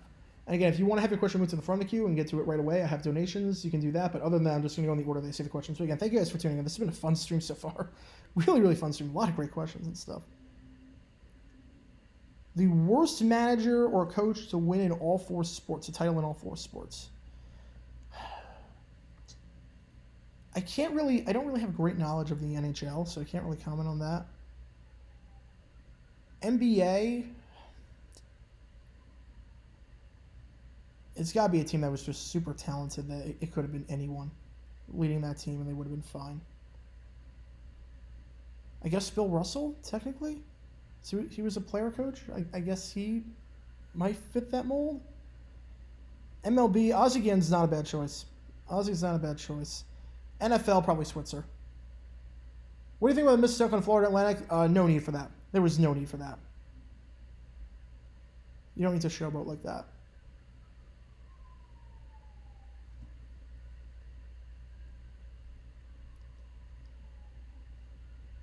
JJ9 choking on his own rage. Thoughts on Michael Jordan selling the bulk of the Hornets? Thank God. He is such a bad owner. He has no idea what he's doing. The Hornets have been inept constantly under him. They never made out of the first round with him. He's cheap. He doesn't pay guys what they're worth. He strikes down for agency. His drafting has been terrible. The Hornets are so poorly run, and Michael Jordan not being the owner anymore would be a blessing for that team. The all-new NFL and ESPN Plus crew: Mike Goldberg, Greg Gumbel, Chris Myers, Spiro, Al Michaels, some random fan. Before we break down what happened here, this whole series.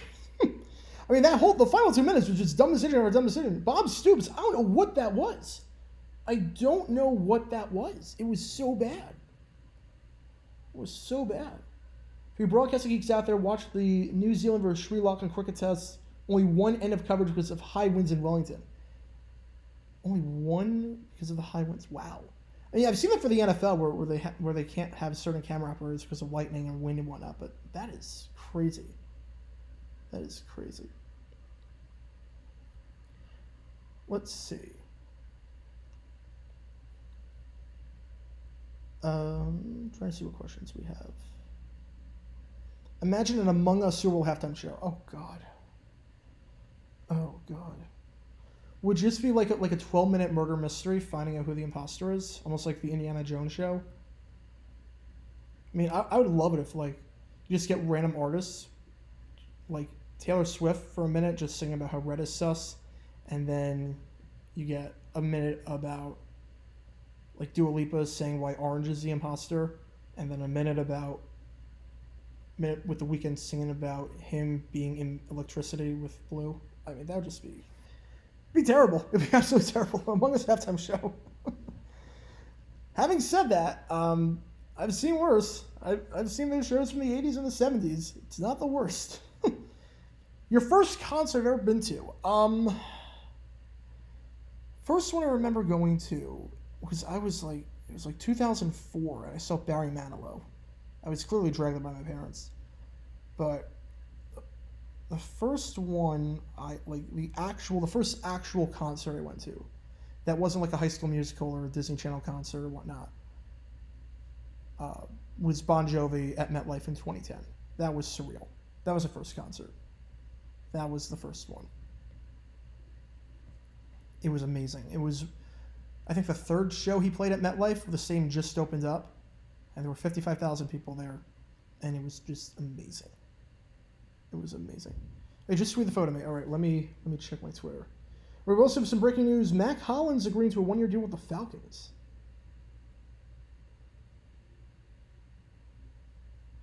Oh, that looks so weird. That photo looks so weird. I've never seen cricket broadcasts like that. It's usually from the bowler's side. It's not from the batter's side. That is crazy. I'm listening to you while doing Grubhub, and his clock management should be dumb decisions. I'm surprised some artists are performing at FedEx Field recently when MNT in Baltimore is far better. Yeah, I mean, MNT at least the sewage works. Won't dump sewage on you during the concert. I mean, if I was ever an artist, I would love to do one summer just an NFL stadium tour and just play all the stadiums. But obviously that will never happen. 3/4 of Americans drink coffee daily. Well, I'm part of the 1/4 that doesn't. I do not drink coffee. Did Phoebe Bridgers open? No. It was Gail, and then it was Paramore. Paramore was amazing. The energy that Hayley Williams brings to the stage every time. It basically felt like a Paramore concert when they were on. It wasn't an opening act. It was basically a mini Paramore concert. One of the best openings I've seen. I've seen some good openings, but that was one of the best ones I've seen. Minecraft halftime show. I've never played Minecraft. I mean, I watch videos of people doing it, but I've never played Minecraft. But just a 12-minute show about... I mean, if you have like a giant Ender Dragon and just have like 12 minutes of just a giant light show, just defeating the Ender Dragon, I mean, that might work. Can you tell us a background story of the AJ Boye jersey on the wall? Ooh, all right, that's a good question. So back in what year? I think 2019. Yeah, 2019. The Jaguars put out a schedule release video. And in the video, if you read the fine print on the bottom of the video during one of the frames, it said, type this message into this email address. First 20 people to do it win a prize. And I read the video right away, and I saw the fine print, and I'm like, I'm going to do that. So everyone that did that got a signed jersey, and mine was AJ Boye. So that is my AJ Boye jersey hanging up in the background. Signed and everything. I've got some more signed jerseys you'll see when I get the studio in a few months. And I move to a different location. It's going to be really, really nice.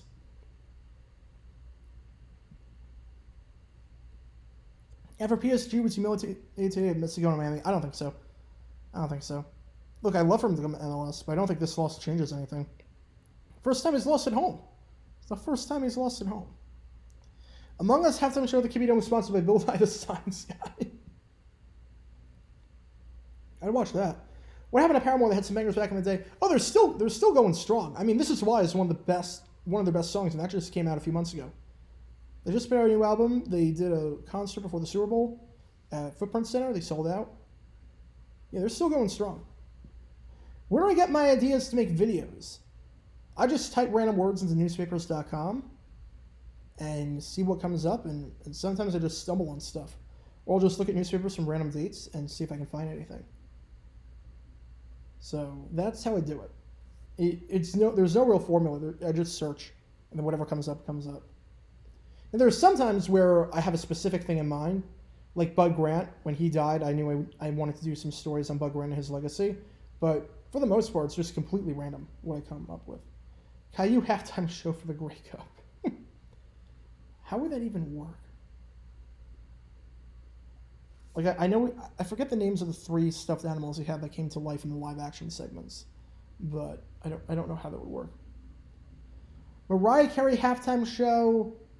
No, not anymore. Maybe back in the 90s, but her stage presence isn't necessarily there. Like, I don't think she would, like, she's very stationary with how she stands and moves around during a concert, and that would not translate well to a halftime show. Should play Minecraft to recreate all NFL stadiums in the open world. I've seen videos of people recreating stadiums and whatnot.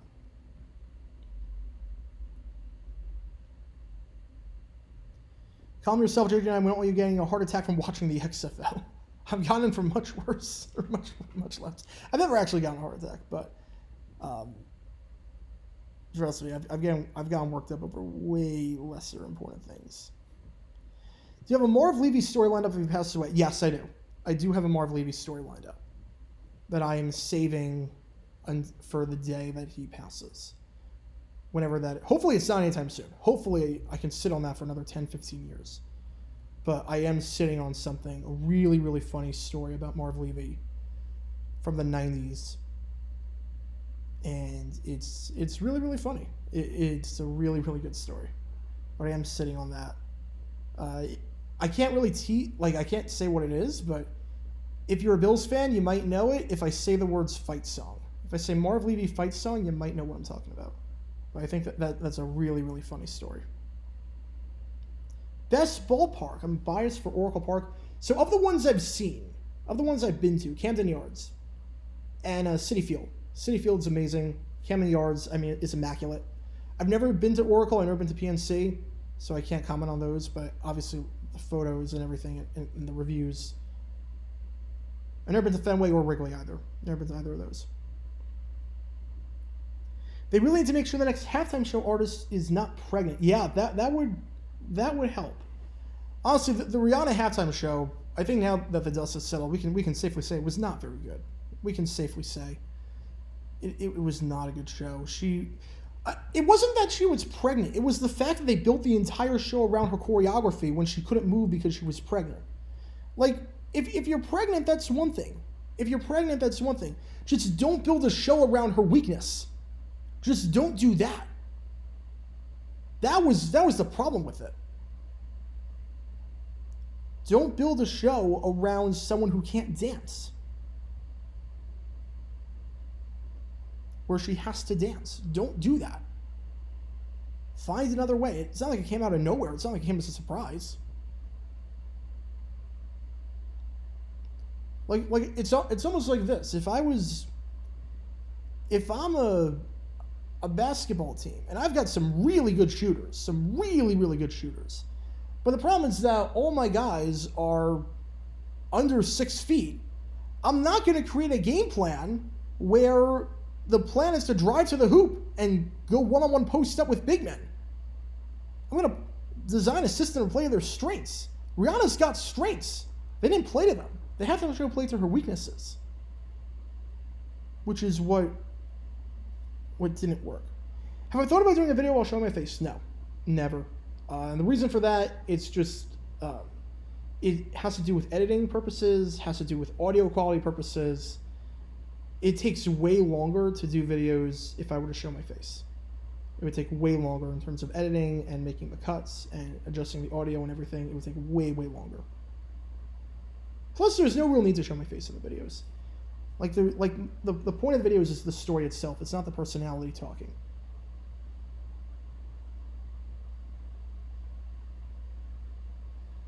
I know, it's not a poor taste. It's a very valid question. It's a completely valid question. It's a completely valid question.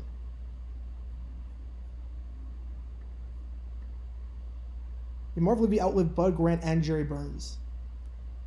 I can't believe Bud Grant outlived Jerry Burns. That's the crazy one to me. He outlived his successor. All right, kickoff time. San Antonio going to get this ball to start off the third quarter. Fielded at around the 10-yard line. 20 stops and cuts back. 26-yard line. Kalen Ballage on the return. So we're going to start this drive. The Brahmas, rather, are going to start this drive at the 26-yard line. Or no, hang on. There's offside on the kicking team. So we'll see what, do they decide to re-kick this ball? Do they take the 5-yard penalty from there? We will see. We will see what they do. Little Big Plan, I have to show them the Dimmadome. Oh, yes, we need Dimmadome to do a Final Four.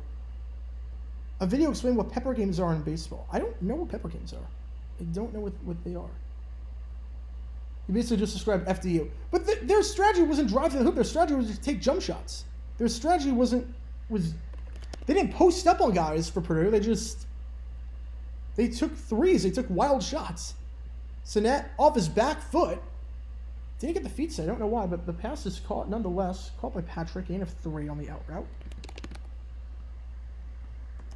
You love the new Yankee. I don't like it at all. I don't like the new Yankee. It's very sterile. Monument Park is worse. I hate the fact that in the outfield they designed the stadium where you can't see the full field. If you sit in the bleachers in left field, you can't see right field, and vice versa. Who designed it that way? Who would design a ballpark where you can't see the full field? Screen pass there, gain of about 8 on the play. First down, Travis Tolvanen.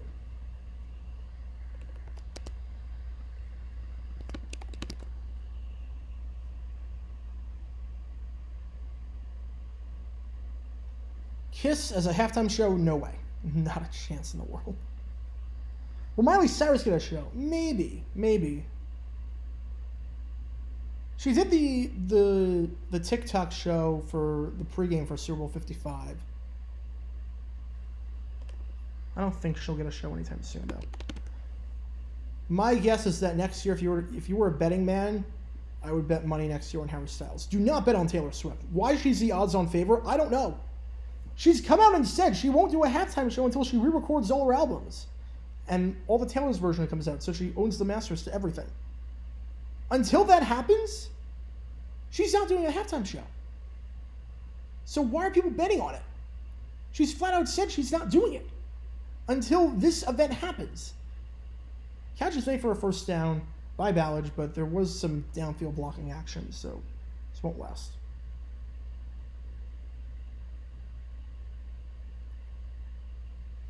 Okay, Katy Perry halftime show was one of the was the best one. Oh no, the penalty is actually in Arlington. It's on Clark. So that is a first down for the Brahmas as they get into Renegade territory. Pass goes to Ballage. Did you let Weird Al do a Pro Bowl halftime? Yeah, let Weird Al do something. He's so good live. Let him do something.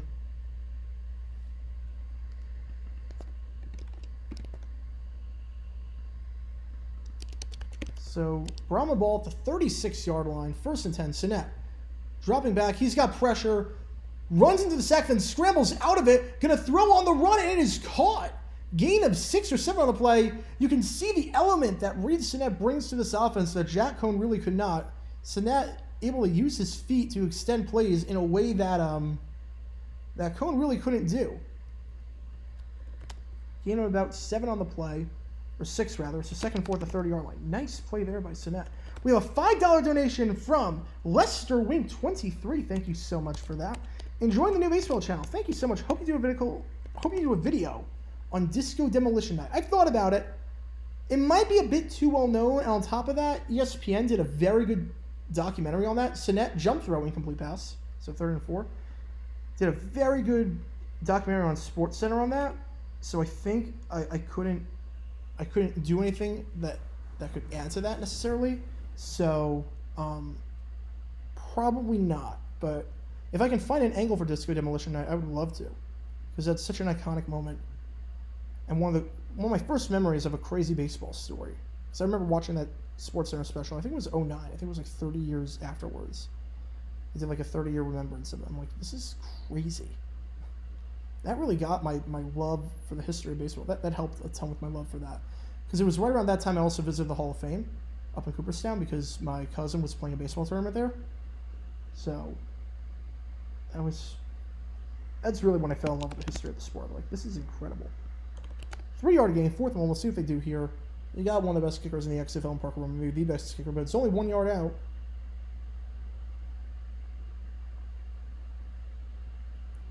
They are going to line up to go for it. You got Patrick in the backfield. 4th and 1.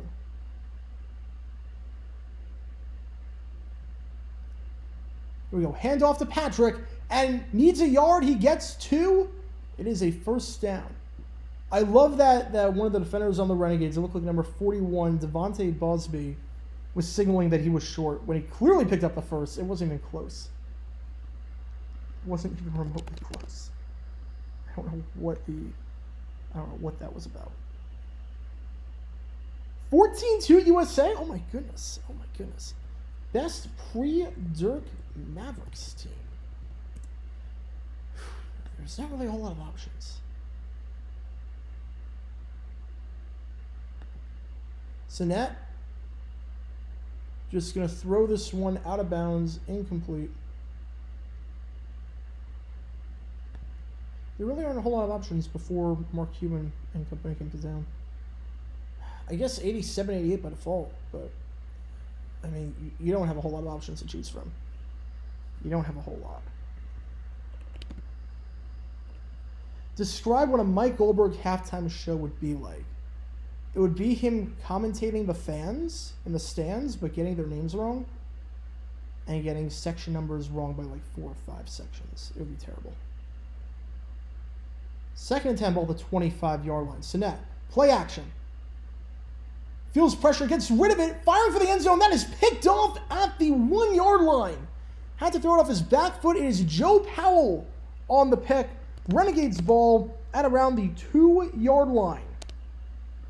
There was pressure coming in his face. He threw it off his back foot, and that's what happens when you throw it off your back foot. Just terrible. Terrible throw. Halts the momentum. Joe Powell, the return man for the Renegades usually, gets the pick. Horrible protection there, as it has been all game. Chidi Okiki, the left tackle, just getting demolished there. Pressure coming, and Joe Powell with the pick. Bug Rent's passing surprised me, as I assume he died a few years ago. Yeah, he was in pretty good health. He was in pretty good health.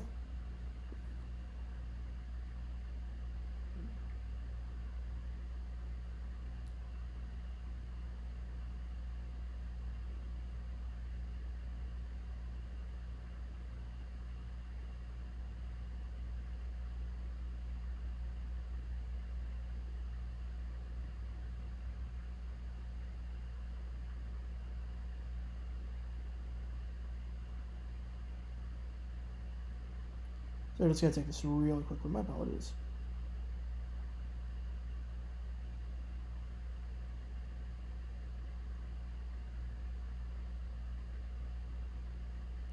All right, here we go. Why they even replaced old Yankee Stadium? It didn't have the luxury boxes. It didn't have the amenities. You're going to your first MLB game in June, seeing Twins Brewers. Have a great time. MLB games are a ton of fun. Ton of fun. What am I watching the game on? I'm watching on cable, on ESPN2. I'm watching on ESPN too. Let's see. For college, in your opinion, regardless of college or draft position, who is the worst player ever? Bob Timberlake. Bob Timberlake's the one guy I can confidently say that I would do a better job at in the NFL than he would.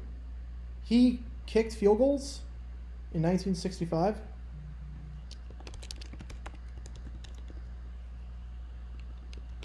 And he went 1 for 15. I'm confident I cannot do worse than that. I am dead confident I cannot do worse than that. The problem with the Miley Cyrus show is that one of her songs was used in a pole dance and an award show. Another involved her using adult diapers. Halftime shows you have to tread wisely. Counterpoint, they got Justin Timberlake. That's my counterpoint to that. The biggest scandal in the history of the Super Bowl, and they gave him the halftime show 15 years later. I don't think Miley is dangerous anymore for audiences. They gave one to Lady Gaga, too. I could see Pete Carroll live until his mid-90s, wouldn't be able to tell he's still coaching in his early 70s. Neither could I. Have Weird Al host NFL Hours instead of Steve Harvey or Kelly Clarkson? That would be good. That would be funny. Why does Miami have a USL championship team? I don't know. Miami's already such a saturated market, and it's not really a great sports market, and it's so saturated. I don't know why you would have a USL championship team when you have an MLS team also. Greg Gumbel was a sportscaster for one of the Chicago TV stations when Disco Demolition. I did not know that. Could a K-pop group perform at halftime in the next 3 to 5 years? BTS. BTS could absolutely do it. The YouTube numbers that halftime show would pull on their channel would be insane. Any other K-pop group? No chance. But BTS absolutely could. What makes you think Harry Styles will be the halftime show? That is a run for about 2 yards there. He's a big-name artist. He appeals to a ton of people. His live shows are insane. He's got the energy to do it. Plus, a lot of the other big pop stars have already gotten halftime shows or wouldn't fit a halftime show. Which 70s promotion was worse, Disco Demolition or 10-cent beer night? All right, look, Disco Demolition night was a great concept. It went off the rails quickly because people stuck into the stadium. But I completely get the idea. It just backfired. What did you think was going to happen with 10-cent beer night? What did you possibly think without a cutoff was going to happen with 10-cent beer? If you had a cutoff, different story. Like if it was 10-cent beer night, but you get cut off after 2 beers, different story. But look, Disco Demolition night, could I have foreseen that happening? Yeah, but it wasn't like on the major. You couldn't foresee 30,000 people sneaking into the stadium and then rushing the field. You couldn't foresee that necessarily. 10-cent beer night, yeah, people are going to get drunk.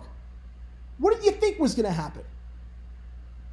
So yeah, that's my answer to that question. 10-cent beer night was way, way stupider. Way, way worse. All right, 3rd and 7, and the play clock is at 0.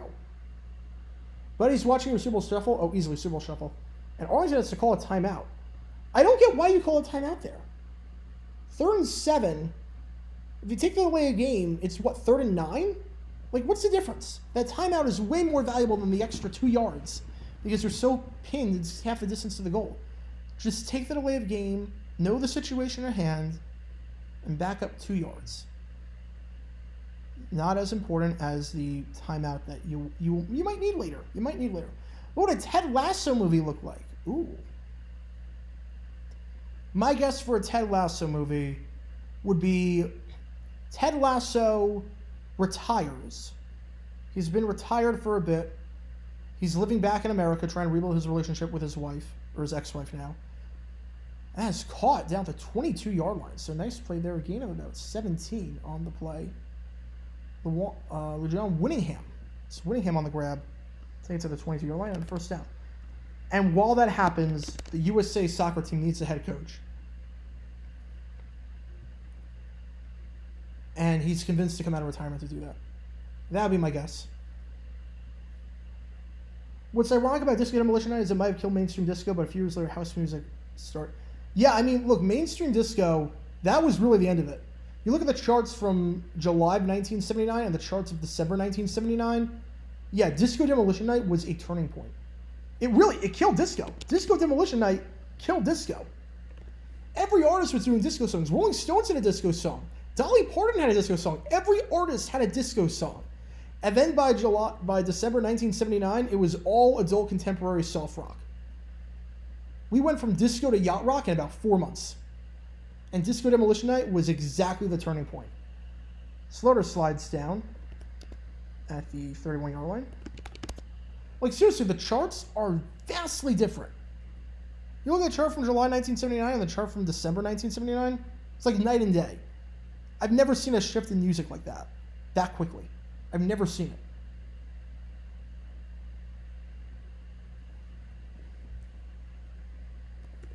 Like, let's look at it, because I'm a sucker for the Billboard charts. Let's look at the archives. Is that run by Smith? Spin move! Spin move! He was stuffed behind the line and then spins out of it, gets the first down. Nice play by Davion Smith. All right, let's see the charts. 1979. All right, so. The week ending July 7th, so right around the time of Disco Demolition Night. Number 1 song was Ring My Bell by Anita Ward, disco. Second was Bad Girls, Donna Summer, disco. Hot Stuff was number 3, disco. You also had, at number 7, you got Boogie Wonderland, 8, We Are Family, 9, Making It by David Norton. They're all disco songs, so 6 of the top 10 disco. December, you go to December, the 6 of the top 10, including the top 3, are disco songs. By December 1st, 1979, the number 1 song to lead off December was No More Tears, Enough Is Enough by Barbra Streisand and Donna Summer. That's disco. Everything else I would not call disco. Everything else was not a disco song. We went from 6 disco songs to just 1. Maybe if you want to count pop music as a disco song, I don't know. I don't think it's a disco song. I don't think pop music is a disco song. If anyone has any strong feelings about M's pop music by any means, let me know. But every other song in the top 10. Babe by Styx, definitely not. Still by the Commodores, not. Please Don't Go by Casey and Sunshine Band, nope. Heartache Tonight, nope. Escape Pina Colada Song, nope. Someone You Love, nope. Dim All the Lights. Oh, Dim All the Lights, yeah, no, that's disco. Ships by Barry Manilow. Like, it's a lot of yacht rock. It's a lot of adult contemporary, a lot of yacht rock. The charts just shifted massively after 1979, or after Disco Demolition Night. That's not a coincidence. It is not a coincidence. Best pre-MJ Bulls team, did they really have any? I honestly can't answer that. I don't know if they had any. Sack there, Slaughter goes down. Sack on the play made by Drew Beasley. But there was a flag on the play, so we'll see if this stands. If it does stand, it's 4th down, and Arlington is going to have to punt this ball away, but we'll see what this flag is. And Reed Sinnett looks like he's limping on the sideline. He's walking very gingerly with some extracurricular activity taking place after the play. So Sinnett might not be in the game anymore. We'll see if he can go. But he was walking gingerly on the sideline. The M-Hop music was new wave of disco influence. That sounds right. That sounds right. Kiss had a disco song. Yeah, literally every artist had a disco song. It was absolutely ridiculous. I defy anyone to insult the greatness that is Disco Duck. I will say this, best Donald Duck impression ever. Best Donald Duck impression ever. I would love to see, if that took place today, would Disney try and fight that in court for impersonation for, because it's clearly a Donald Duck impersonation. And it's a brand confusion. That would be a very interesting lawsuit. If Disney would have pursued that, if that song existed today. Favorite Calvin Broder song? I don't know any songs by him, unfortunately. I've never heard of him before. I'm sorry. Slaughter going deep to the sideline. That is incomplete. Nice coverage on the play. Tight coverage on the play by Terrell Bonds. But there was a flag. That's why there was such tight coverage. Rennell Hall, the intended target. And I guess Bonds impeded him because there is going to be a flag on the play. Pass interference on the defense. We'll see where they mark this, but it will definitely be in San Antonio territory. There's a pirate copy of a Kiss concert at the Summit. Ooh. At least from that, I don't see the pass interference. Maybe there's a replay. We'll see if Hines Ward challenges this. You can challenge one play a game. You can challenge anything. But at least from... I haven't seen a replay yet. Here we go. Bonds. Unless there's a jersey tug that I can see from a reverse angle, I don't see anything. Unless there was a tug from a reverse angle, I'm not sure I see anything. They're not going to challenge it. So first and 10 at the 37-yard line. Some trickeration here. Wide receiver reverse, and it gets a first down and more. There it is. Rennell Hall couldn't make the catch on the last play because of pass interference, but makes a nice play there. Gets a first down and more. Arlington near the red zone. So they look to take their first lead of the game. Some nice trickeration there. Fake the handoff to Farrow, then Farrow gets down, makes a nice downfield block on Bonds. And Hall does the rest. Oh, Calvin Snoop Dogg? Wait. That's his real name? Wait a second. Today I learned. Wow. I did not know that. I genuinely did not know that was his real name. All right, so yeah, obviously I've heard of Snoop Dogg. Obviously I've heard of him. Favorite song by him? Gin and Juice. I gotta go Gin and Juice. I have to go Gin and Juice.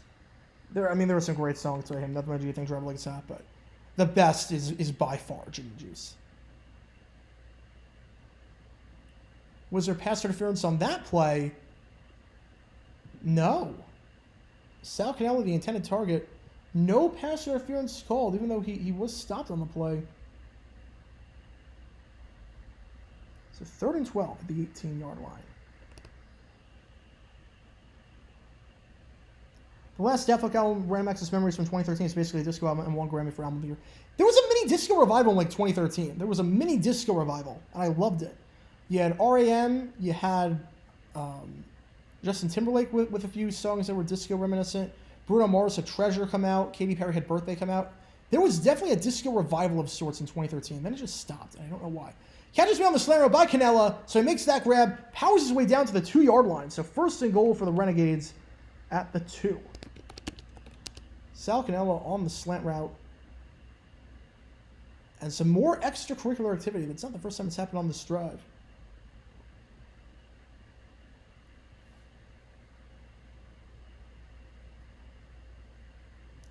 It really is funny that maybe two of the best disco songs of all time came from 2013. Just seems weird to think about. Like, I can make the argument that Treasure and Get Lucky are two of the best disco songs ever made in 2013.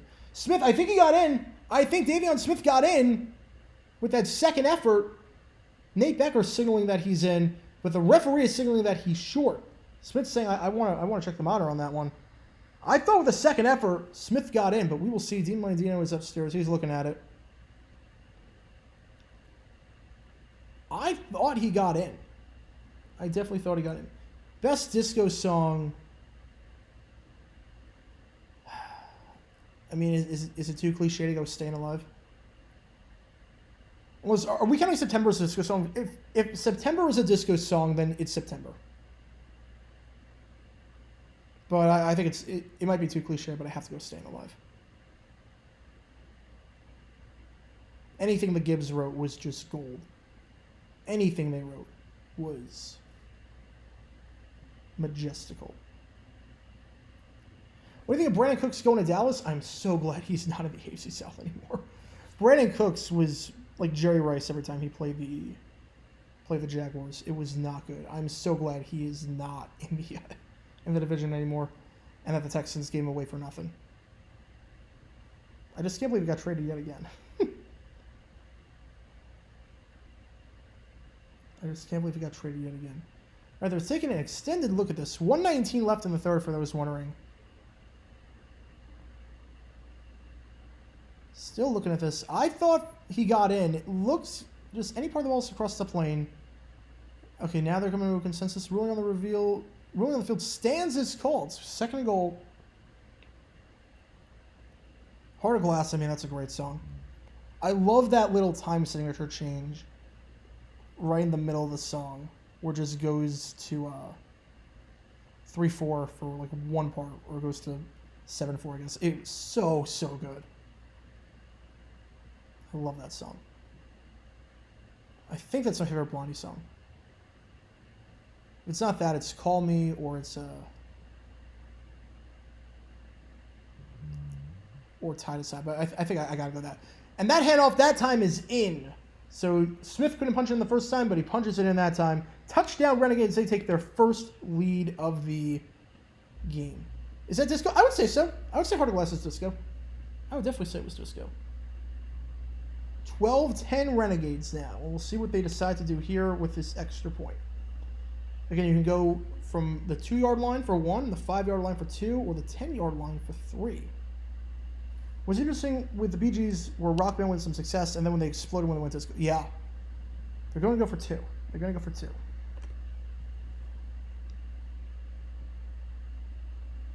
And just your songs are way better than the rock songs. Which is the funny part, too. They completely changed their sound, and it worked tremendously for them. Slaughter, dropping back, fires to the sideline. That's picked off. Can't stay in bounds. It could have been returned the other way for 2 to tie it up. But that time it is Terrell Bonds who made the interception on the 2-point conversion. That call for the pass interference earlier, that kind of stalled, that kind of gave Arlington so much momentum on that drive to drive down the field. But he does redeem himself somewhat there as he makes the pick to prevent Arlington from scoring some more points. So 12-10 ball game with about a minute left in the third quarter. How about those Renegades? I tell you, yeah. First song with rapping to hit number 1. Yeah, Rapture was the first song with a rap in it to hit number 1.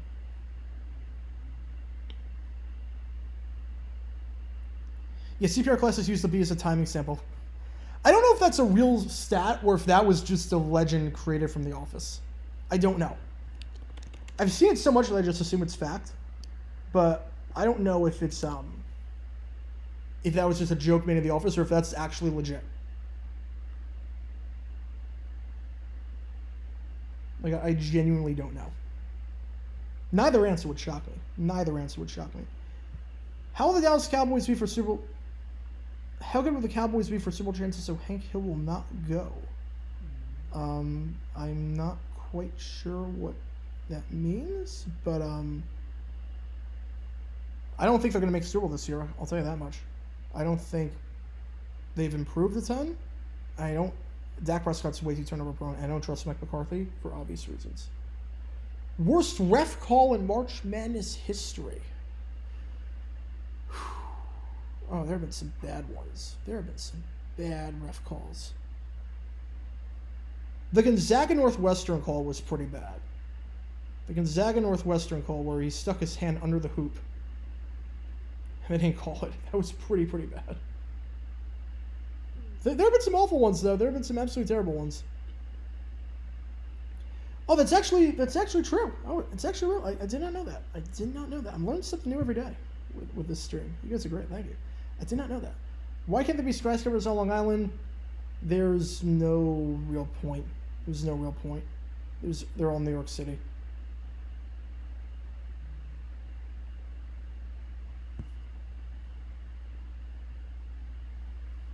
Every time when Texas comes to mind, offers was King of the Hill.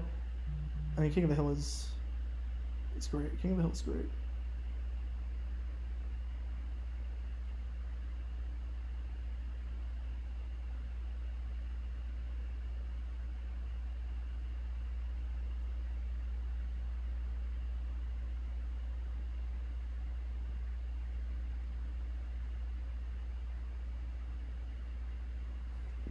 I'm just going to take this really quickly.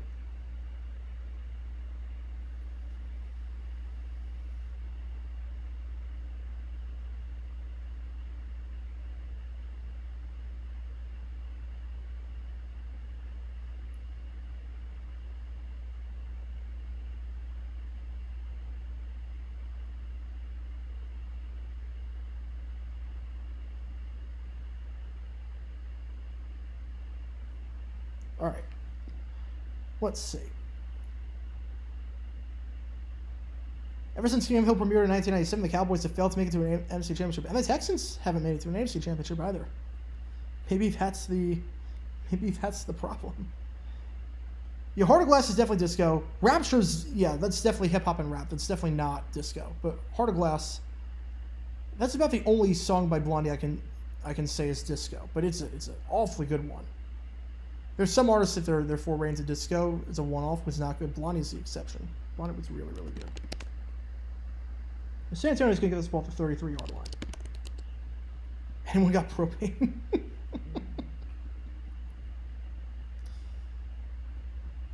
I was born the same year the Dallas Celtics won the Super Bowl, in 3 months and 3 when the Dallas Stars won the Stanley Cup, 1 month after the SpongeBob debut. All right, so I know what year you were born. I was 2 when SpongeBob came out. Or I guess technically 1.5. That run goes for a first down, so mark it at the 44-yard line. Brahmas trailing for the first time since they were down 3-0 earlier. I think I accidentally said that Arlington took their first lead of the game. They did not take the first lead of the game. They were 3-0 earlier. So my apologies for that. Worst TV show I've ever watched. There was a show on Netflix that I watched out of curiosity. That's a first down to the 43-yard line. Catch made on the play by Patrick. That'll probably be the last play of the quarter. So 12-10 is the score going into the fourth quarter. Brahmas need this one.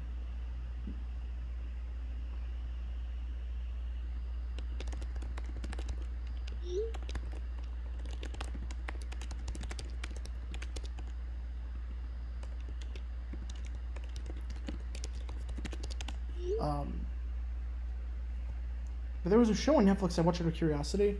It was a show called Cooking on High. And it was basically a show where people cooked marijuana-based food.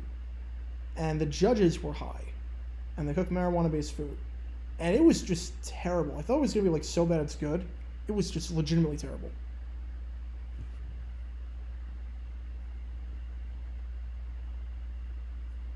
Legitimately awful.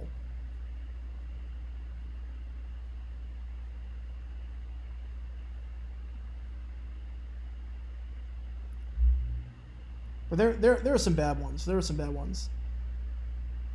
Some of the animated shows I've seen on Disney and Nick, or live action shows, are bad. I tried giving them a shot and tuned off after like 5 minutes. It was so bad. There are some bad shows, but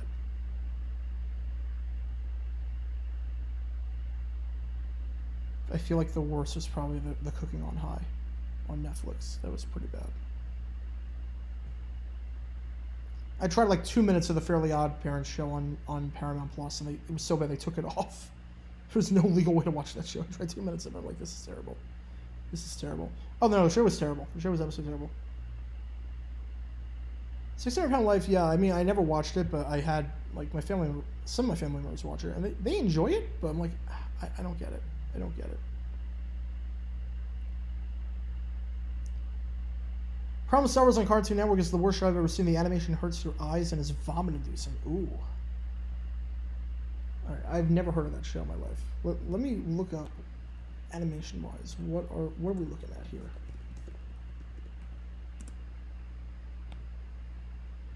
What the heck? What is that animation? What on? I could do that. What on earth? My eyes are like bleeding watching this. Or just looking at it. What on earth? Did they do this in MS Paint? Like did they do this with Kid Pix? I think they might have done this in Kid Pix. Seriously, I legitimately think they did this in Kid Pix. That just looks terrible. Every single reality TV show is worse. I would say everyone. Look, I'm in a Big Brother fantasy league. I love watching Big Brother. Some of them are pretty bad. Favorite My Strange Addiction episode? I've never seen that show. I've seen the Drew Gooden video on it. I think there was someone that was like addicted to ice cream or something. I've never seen that show. I've never seen that one. The Drew Gooden video on it is great. The worst one, Ren and Stimpy Adult Party Cartoon. I've never seen it, but I've heard bad things about it. I feel like a show like that, part of why Ren and Stimpy kind of work, and I think Ren and Stimpy is overrated. I was never a huge fan of that show.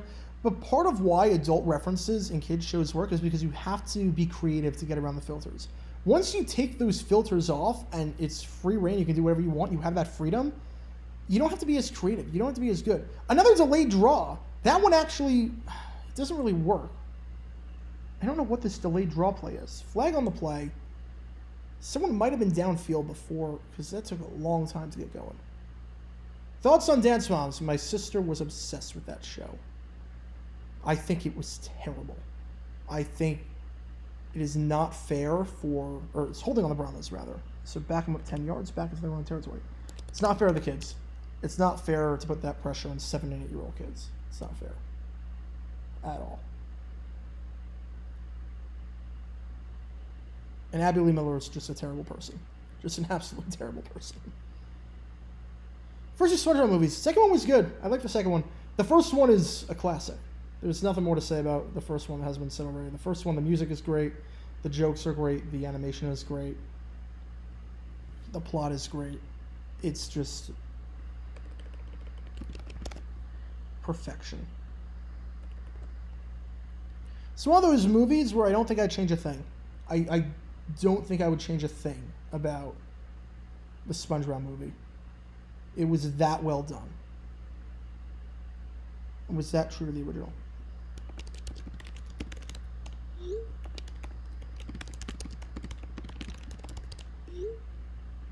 That one goes nowhere.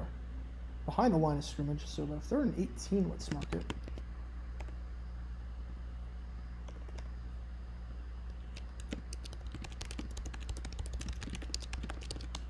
Alright.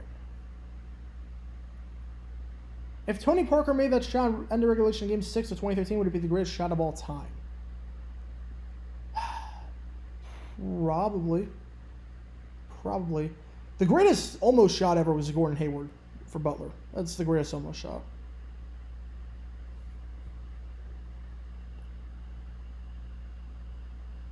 Play clock is at 0. Throws it into the dirt. We'll see if they got the timeout in, or is this going to be a delayed game? We'll see what the call is here. Again, for XFL streams next week. Saturday, we'll definitely do the 1 o'clock game. 7 o'clock game is up in the air, but we'll probably do that one. Sunday night stream we're doing, Monday night stream we're doing as well. So we're doing 3 games, probably 4, but definitely 3. I don't want to promise the Saturday night game.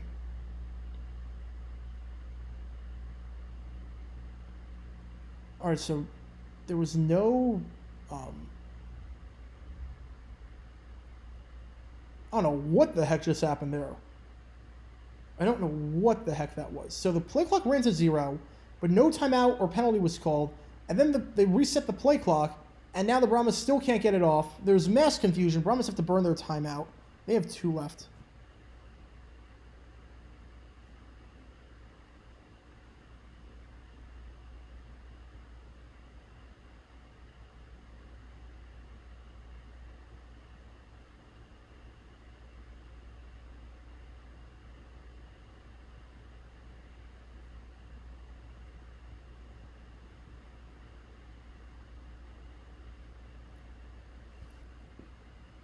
So Blandino's talking about what just happened. I have no audio, so I cannot hear what's happening, but just mass confusion on that play, all the way around.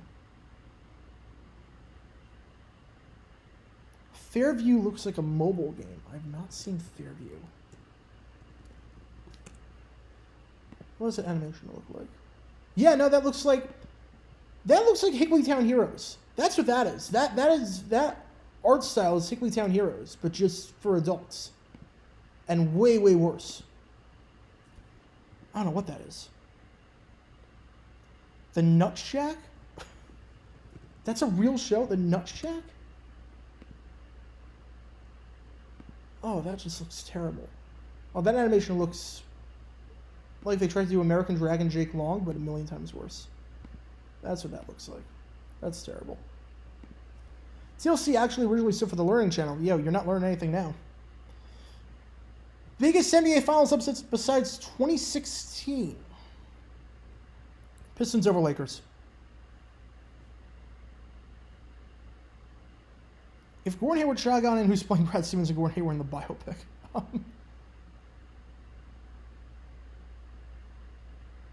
I don't know.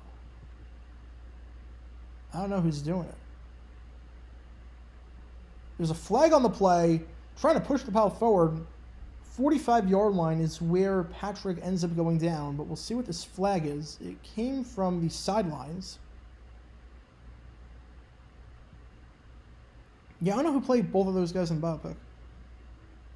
Some of my strange addiction cases included eating toilet paper, okay, eating detergent, eating glass. Wait. All right, penalties declined, so ball will be at the 45-yard line. And San Antonio's going to have to punt this one away. Eating glass. Isn't that, like, I know that's dangerous, but, like, how do you eat glass? Sniffing gas, having 22 breast enhancement surgeries. I mean, that money could be used for something way better. Way more productive. 22? I know doctors stepped in after, like, the second one and said, you can't do this. I'm not allowed to give this to you. This is highly unethical. Really? No one stepped in? Wow. All right, so Arlington's going to get this ball at their own 11-yard line. They had a 98-yard drive last time. San Antonio looked like they were going to take a 2-possession lead for a second. Then a terrible throw by Sinet off his back foot.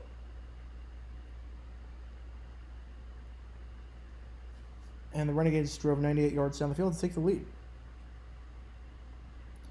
Oh, 2011. Yeah, the Mavericks heat, that's third. How many NFL scouts have said about Dress Russ, like, needs more glass in his diet? Well, I remember when the Travel Channel had actual, like, I used to watch the Travel Channel all the time, like Samantha Brown and all those segments on Disney and cities and actual travel stuff, and now it's just ghosts and Bigfoot. And I was watching it the other day, like when I was at the dentist a few months ago. I'm like, how is this travel? Oh, NFT cartoons, I don't even count them as real things. I don't even count NFT cartoons as real shows. NFTs are stupid.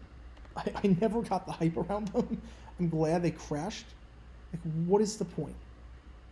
You own a picture that you can get anywhere. What is the point?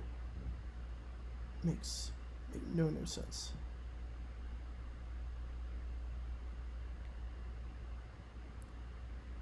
The food and travel shows, I mean, they're great. They just don't show them anymore.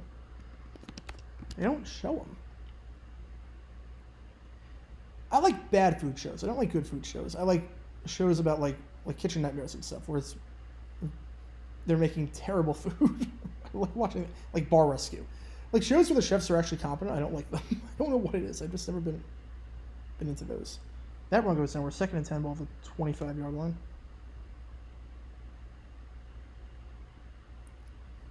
My parents had specifically Bob's Burgers movie, and my dad thought it was super unfunny, but laughed, and I laughed at a lot of parts of the audience, and only saw like one kid. Yeah, Bob's Burgers, I really think they should have held off the movie for a year. I think if Fox was smart, they would have premiered the movie this year, and they would have done Bob's Burgers as the lead-out program to the Super Bowl, and then a month later release the Bob's Burgers movie. I think that would have been a much better strategy.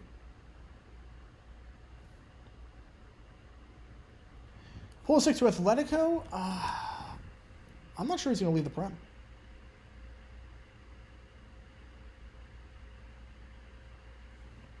I was on the internet in 2017. I don't remember the Nut Shack, though. I do not remember the Nut Shack. I do not remember that one. Worst anime movie has to be Rap City Street Kids. I have seen that. I've seen worse anime movies. I mean, it's bad. It's bad. I've seen comparable anime movies. Joshua and the Promised Land. I saw that on YouTube. That was an experience and a half.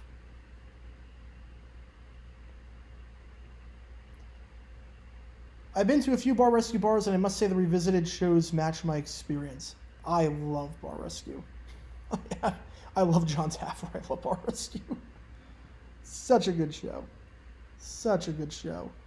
It's really funny. I've never run a bar. I've never run a restaurant. I've no desire to, and I know the cost would be insane. But I cannot possibly do any worse than some of the people. Like, if you just clean up, you're already better than 90% of the bars on that show. If you just clean up and you don't have mold growing, you're automatically ahead of the game. I think that's the funniest part about it, is that just the most basic stuff that you don't need to be in the restaurant industry to know about. Don't create giant menus. Don't have dirty workstations. Like, it's not a hard concept. It's really not hard.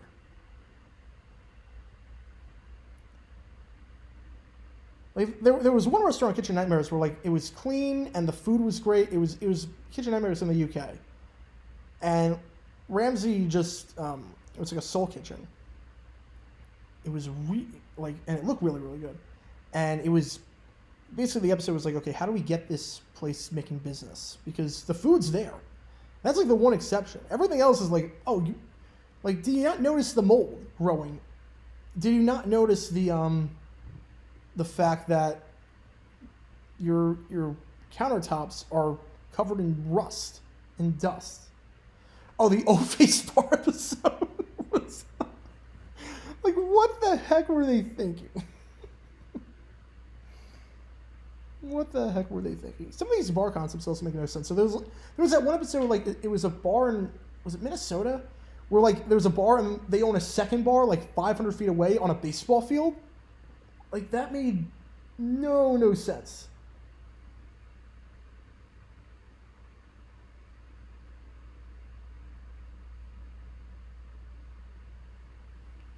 All the restaurateurs on the show are offended when they're told their food might be the problem. I love that. Like, why else would you come on the show? Like, Tavern, my food, like, we have a problem. I need you to fix it. All right, I'm telling you the problem. How dare you?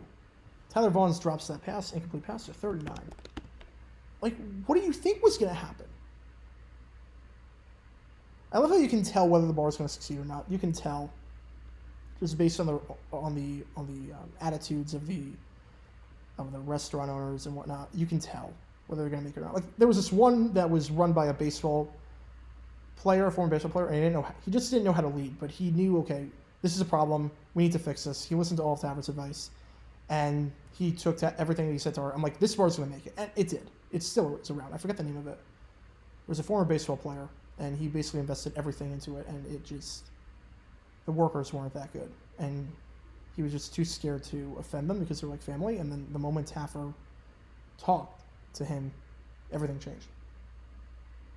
Yamama Sharice, yes. That was the one. Incomplete pass there to Vaughn, so Arlington going to punt this one away.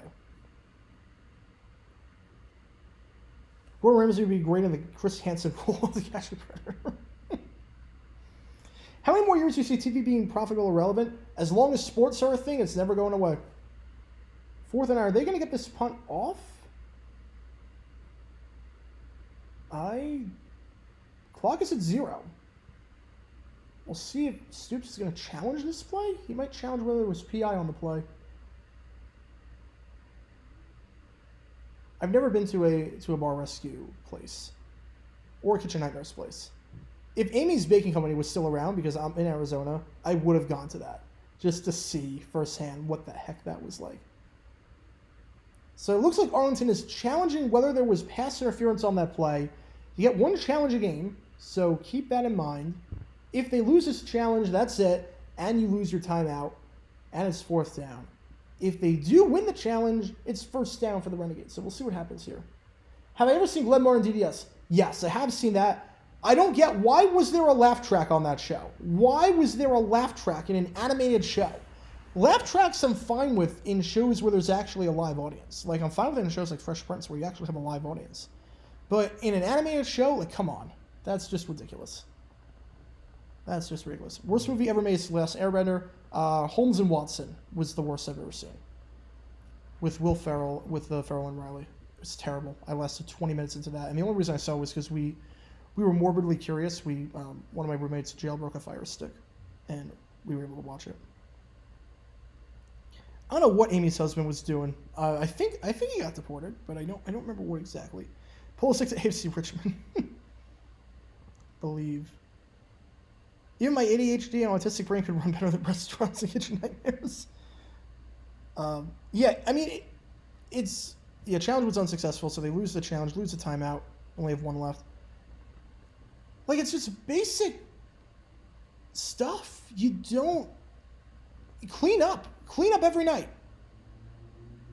It's not rocket science. Now, there are reasons why bars and restaurants fail, and there's reasons why I would never be able to run one. But I would at least make sure that it was clean. It's the least of what I could do. Punt return here. Nice return out to around midfield. Arlington only has one time out left. I don't know why the scorebook says they have two. They lost one on the challenge. It's Robertson Jr. to the 49-yard line. There is a flag on the play, though. There is a flag on the play. Only bring one extinct animal back to life. What is it? Dinosaurs. Let's just see what the heck happens. Let's just see. All right, now they took the timeout off, and it's holding on the Brahmas, so they're not going out to the 49-yard line. We'll see. Robertson had a nice return up the middle, but it is all for nothing as they call holding on the play. There was no need for that, too. Holding called there on Ryan Lewis. Powell wasn't going to get him. Powell did not have the edge whatsoever. There was no need to hold. And now they're going to be backed up. Terrible, terrible penalty. Terrible penalty. No need for that whatsoever. So 1st and 10 for the Brahmas at the 18-yard line. 9:39 left. They trail by 2. Low-scoring game, 12-10. Fires low. It's Jack Cohn in the game again. Reed Sinnett is out. He was walking pretty gingerly. Fred Brown, the intended target on the play. Sinnett, solid debut. Honestly, just terrible throw on the interception, and then had to leave the game due to an injury. He was walking on the sideline a bit earlier. So Jack Cohn lost the starting job, and now coming into the game. 9:26 left. 2nd and 10. 4 out wide. 1 running back in the backfield. Brahmas have not got anything going on the ground. They're not going to try it here. Swing pass, though, and that is way off the mark. That is way off the mark. Fred Brown, the intended target. Brown, the wide receiver, lined up in the backfield, and that pass was way off. And part of the reason why the Brahmas have struggled all season and this game, they cannot run the football. 44 rushing yards, but 10 of them came from Reed Sinnett, the quarterback. So you take out quarterback runs, you just look at runs, and 6 from Jack Cohn. So you take out the runs and you just do the runs by halfbacks. 10 carries, 28 yards. It's not going to get done. 3rd and 10. Brahmas are 2 for 8 on 3rd down. Free play here, though. Free play here. Renegades jumped. Looking for the sideline that's picked off out of bounds. But again, this is a free play. Renegades jumped. It looked like it was Doug Costin who jumped, maybe? Oh, the Tides commercial was great. Tides Super Bowl ads are usually very, very good. So free play, move them up 5 yards. Oh, no, yeah, it was Costin, number 58. He jumped. So 3rd and 5, ball at the 23-yard line. I have a green shield in hospitality. I even know a lot of obvious things of how people don't see that and lack common sense. Yeah. Like, half this stuff is just common sense. Almost everything MTV airs is either Jersey Shore or Teen Mom Trash. Yeah, look, MTV Classic, I'll watch that a lot. When I'm working on videos, I will watch MTV Classic. And just turn on old music videos and just work that way. That pass falls incomplete. I don't even know why he looked for Ballage there. It would have been well short of the sticks. You can see why Jack Cohn lost the starting job. Inaccurate, rattled, poor decisions, 3 and out. Brahmas only down by 2, but they are shooting themselves in the foot. They need this win badly. They're 1 and 3. Arlington 2 and 2. You can tie Arlington for 2nd place in the division. Because Houston's pretty much got the South on lockdown, but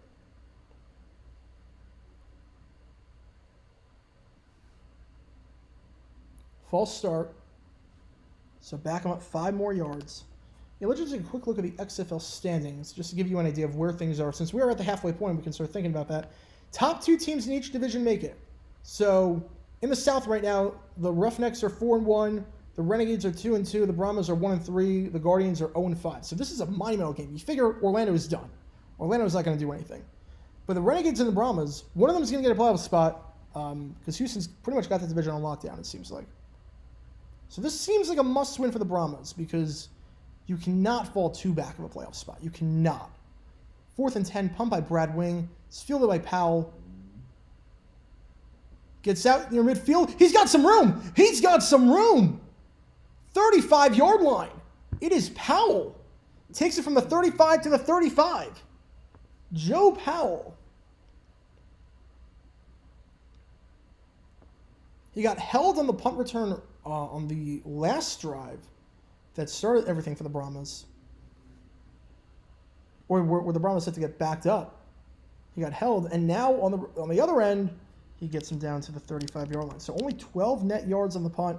Arlington 1st and 10 after this commercial break. Meanwhile, on TBS, TCU leading Gonzaga by 5 with 12 minutes left. 55-50. It's been a crazy first week, but Gonzaga just hit an and one. 55-52. We have a $2 from Mike Magnuson. Thank you so much. Love your channel, man. Thank you so much. It really means a lot. Thank you for tuning in on this Monday night to watch this XFL live stream. It is 11 o'clock, 11:30 on the East Coast. If you are watching the XFL at this point, you are truly crazy just like I am. And we'll be streaming all the games next week. So just keep an eye on that. We shouldn't have any issues streaming any XFL games for the rest of the regular season, so keep that in mind. Let's see. The worst movie I've ever seen is In Search of the Titanic. I don't know, was that the Titanic with a rapping dog or the Titanic with the talking mice? So there's some bad ones. Who'd be better, QB, Dora or Elmo? I would probably say... I mean, Elmo, you could give it to his puppeteer and he could throw the ball. Dora has no arm strength. But I would assume Elmo, if Elmo's a starting quarterback, he's being led by people controlling the strings, so Elmo could just hand the ball to that person every time and just see what happens. Have you ever seen Breadwinners? Yes, that show's terrible. That is terrible. Flintstones had a laugh track. That is true. That is true. It's the Flintstones. It's the Flintstones.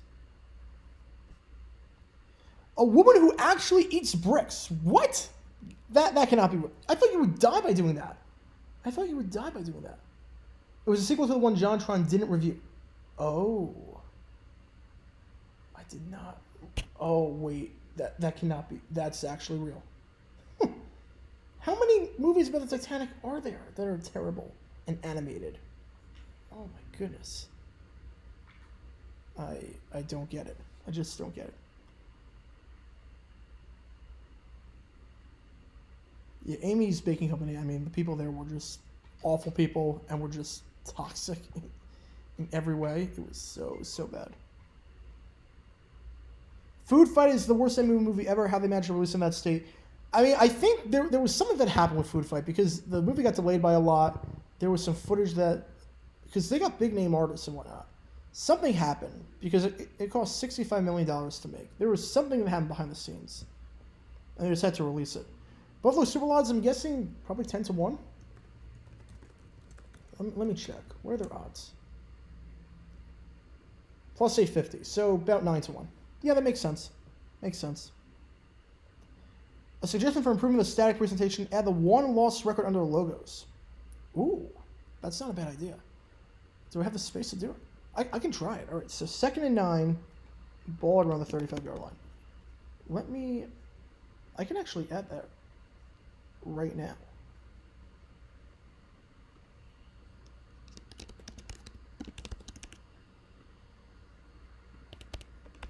Let's do that. Let's do that. Let's do that.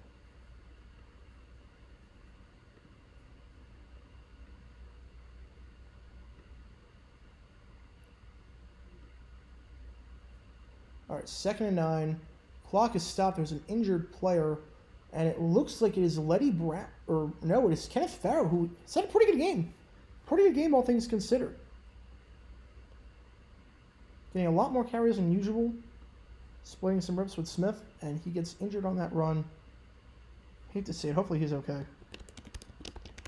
Yeah, let's add those records. I didn't know if I would have the room or not, but I think I do. Perhaps that some of the logos are more wider than others, and some of them it's going to look a bit awkward, but yeah, we can definitely do that. Yeah, there we go. So there are the records of the teams. 1-3 for the Brahmas, 2-2 for the Renegades, as we've talked about. Who'll take over Gumbel's spot in the studio once he retires? I'm going to guess James Brown. Just throw some money at JB and see what happens. Slaughter takes off himself, picks up 11 yards there, gets the first down.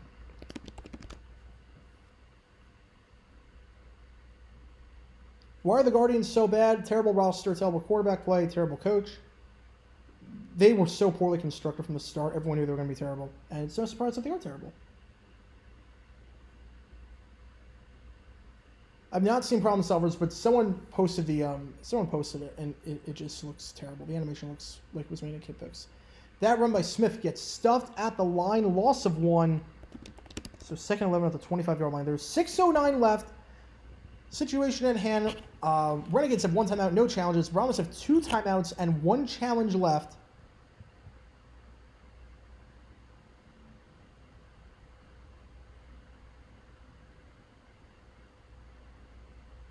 Is Kermit the Frog the best cartoon character quarterback? Best cartoon character?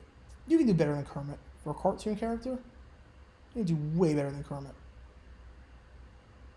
Who's tackling Larry the Lobster? Who's tackling Larry the Lobster? I mean, technically, 2nd and 16, false start after that. Technically, put Timmy Turner at quarterback. He's got fairly odd parents to work with. Fairly odd parents to work with. You can wish. I don't think it's a violation of the rules, so. Yeah, Birdemic 2 was pretty bad. Once you realize the movie is, like, once you're in on the joke, it's not as fun. What the heck was that offensive line play? Half the line didn't even move. Half the line did not move.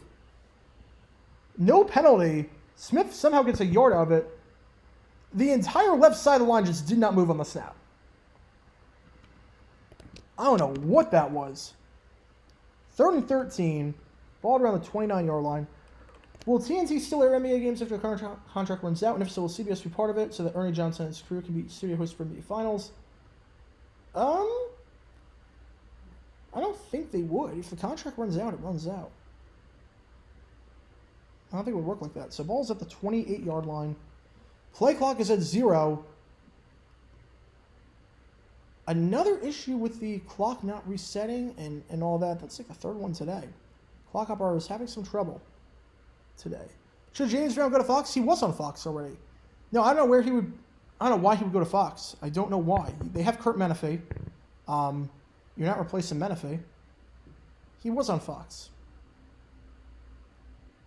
And he's not good enough to be an announcer. So, no, he's perfect right where he is on CBS. 3rd and 13. 4:39 left. Corey in the House spinoff of that. Okay, Corey in the House was a masterpiece. Corey in the House was a masterpiece. Do not disrespect Corey in the House like that. Bring corner blitz. Oh, he's leveled. He is leveled. They played that perfectly. Jack Kerner. They brought the defensive back blitz, and there was nothing they could do about it. Oh, my goodness. Jack Kerner, they took a gamble, and now they're out of field goal range. They are out of field goal range. 4th and 25. A monumental play. Look at how far Kerner had to go back. He was at the 15-yard line. Timed that perfectly. Davion Smith picked up a guy, but he didn't pick up Kerner. And Kerner had a free lane with 20 miles an hour of speed, just plowing right ahead. Slaughter had no shot. That was beautiful. One of the best defensive plays I've seen in the XFL. 4th and 25. They're out of field goal range. Arlington's going to punt this one away. Probably take 5 yards for their delay of game penalty. That was incredible. Oh my goodness. That was so beautifully done. And you had to take that gamble because let's say you don't. Russolino, 45-yard field goal. Oh, they're going to decline the delay of game penalty, so still make it 4th and 25 at the 39-yard line. Let's say you don't take that gamble.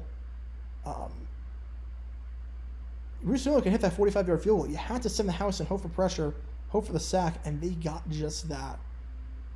Beautiful, beautiful play. Would NBA returning to CBS or NBC be better for nostalgia? I don't think so. That punt is going into the end zone for a touchback. Marquette King cannot keep it in play. So they cannot pin him deep. This is the biggest drive of San Antonio's entire season. They need this game. They badly need this game. If they don't win it, they're 2 back of a playoff spot with 5 to play. And things look very, very dicey. 3:41 left, but they have to do it with their backup quarterback because, again, Sinet is not in the game. Jack Cohn, who lost the starting job earlier, is the quarterback. 1st and 10 for the Brahmas. Down by 2 with 3:41 left, 2 timeouts and a challenge, plus the 2-minute warning. And remember, because the touchback was to get at the 35-yard line. So they have very good field position, almost like they could have gone for it. That really was a terrible punt by King. Cohen going to run, and he's down at the 47, 48-yard line, gain of 13 on the play, give him a first down, get him near midfield. And remember, the Brahmas have John Parker Romo. You figure he can hit from 50. You figure he can absolutely hit from 50. So if you can get to the 33-yard line, you're in a pretty good spot. You only need about 25 yards to get to field goal range for Parker Romo. His 44-yard kick earlier probably would have been good from about 57. Handoff. Oh, no, it's going to be a QB keeper. Instead, kept it. It was going to be blown up either way. Loss of 2. So 2nd and 12. Ball at the 45-yard line. Better owner, Mike Brown, Dora, John Taffer, Abby Lee Miller, half bean peanut butter sandwich. Oh, Taffer, easily. Easily Taffer. He doesn't make excuses. Taffer would actually probably be a very good owner. All right, here we go. 2nd and 12. 2:45 left. Low snap. But Cohen picks up his recovery. And that is picked off! That is picked off! What was he doing there? He had 81 wide open. Oh my goodness, he had Travis Tavonen wide open. And he just threw to a guy covered, double covered over the middle. You're making Patrick Mahomes. Oh, that makes sense. That makes sense. What the? You can see why he lost his job. Terrible decision made. Interception on the play by Shakur Brown. Call him James Brown for that one because he is feeling good after that pick. Terrible throw. He was blanketed. Again, it looked like he had the curl route wide open with Tavonen. At least from the first glance. Intended target on the play.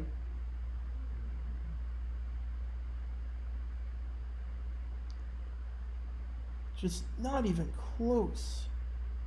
Not even close there. 2 costly picks for the Brahmas today. And now the Renegades have 1st and 10. They get about 3 yards there. So 2nd and 7. Ball at the 48-yard line of the Brahmas. 2:20 left. They don't have to get a playoff before the 2-minute warning. So you have the 2-minute warning. Brahmas have 2 timeouts. So one more first down could end it. One more first down and that could end it. I'd be calling timeout way before that if I was San Antonio. I'd be calling timeout way before. And now they're calling it 2:11. Why? Wait a sec. Why would you call the timeout at 2:11? Why would you call the timeout at 2:11? Never mind. They put 7 seconds back on the clock. All right. Clock errors, asleep at the wheel. Okay, that's fine. That's fine.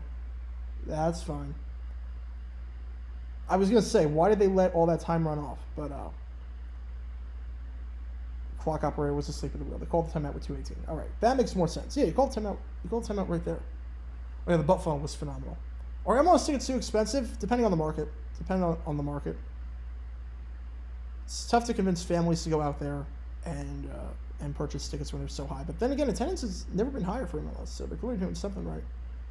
Best team ever to not win March Madness. Yeah, 2015 Kentucky, I'd say they were pretty good. I haven't seen the episode yet where Taffer walks out, but I did hear he walked out. I need to see it. Because I always love the episodes where he walks out and he's just dejected and hopeless. I think he's walked out on 3 before this season. I need to see this one. 2nd and 7, handoff, blown up. No, he missed the tackle, and that's a first down. Missed tackle on the play. Had it behind the line of scrimmage, but Smith winds up picking up the first down. Gain of 9. And they're going to let it run to the 2-minute warning. And now things are looking dicey for the Brahmas. Looked like that was blown up at the line, but some broken tackles. And just like that, Smith gets a first down, ball at the 40-yard line. The Brahmas have 1 timeout left. And that's it. Bar rescue is like Kitchen Nightmares, but for bars. It's basically John Taffer goes into failing bars and tries to fix them. Yeah, broadcast syndication, it's pretty much in a bad spot right now. Troykin's on ESPN. It's on ESPN. Only way NBA goes to Fox if they include Round Ball Rock. Yeah, but we need the SNL version with Jason Sudeikis. We need that version with the lyrics. Big City Green did their own anime NHL game. I admire I watched part of it. I admire the creativity. I admire how hard it was to do. I don't know how anyone could watch the game like that, though. I don't know how you could watch the game like that. You can't see what's happening. Is Joe Buck an awful announcer? No, he's one of the best. He's one of the best out there. He used to be pretty bad, but then he got way more calm. He stopped trying to be like his dad and just tried to be like himself, and it's worked out very well for him. Well, if Oscar and Big Bird play in the NFL with Elbow, you'd have the worst team in the NFL. And Big Bird would be a decent tight end, all things considered. But Oscar the Grouch, I feel like he would just live in the trash can. He would never move. He'd be just a stationary offensive lineman. Do you think Taffer realizes the clever science pun he's making when he says, I don't embrace excuses, I embrace solutions? There's no way. There's no way he does. I didn't realize it was a science pun. Jim Henson Company's The Bear in the Big Blue House. Great show. Great show. Jim Henson Company's great. 14 Florida's up there. But, 2015 Kentucky was another level. And that team was great. And 91 UNLV is up there, too. 91 UNLV has to be top 5. I'm going to see a new Shazam movie? No. The reviews have not been good. The marketing's been terrible. The trailers don't look very good. It just doesn't look like a good movie. I kind of have superhero fatigue. I'll see Guardians 3, but I kind of have fatigue with superhero movies right now.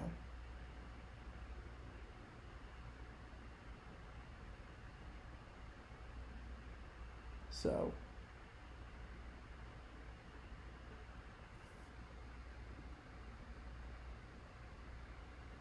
Oh, solutions, a mixture of solvent and solute adult beverages are solutions. Yeah, I don't think he realizes that. I think he just wants to make like an alliteration thing, but that works really well. Don Cherry calling a play-by-play of a CFL or NFL game. Oh, that'd be terrible. That'd be terrible. He's so past his prime. Oscar's NFL announcer would also be terrible. Just call so many places trash. A team coached by John Taffer would be legendary or legendarily bad, no in between. It would probably be legendarily bad. But him as an owner, I think, could work very, very well. When my brat got busted, I feel like Nadine, the age of 17, when she sent that text message. Great movie. Great movie.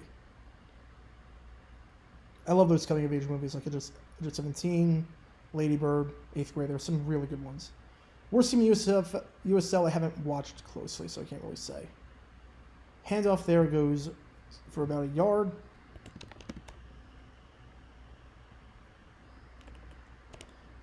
UConn over Florida was that big of an upset. I don't think UConn over Florida... I'm a Florida fan, so I didn't think it was that big of an upset. Brahmas burned their final timeout. Worst team in MLS is Charlotte right now, but worst team in USL I haven't followed closely. I'm trying to think of the top of my head what's been bigger than UConn over Florida, but yeah, worst team in MLS is Charlotte. But I didn't think UConn over Florida was that big an upset.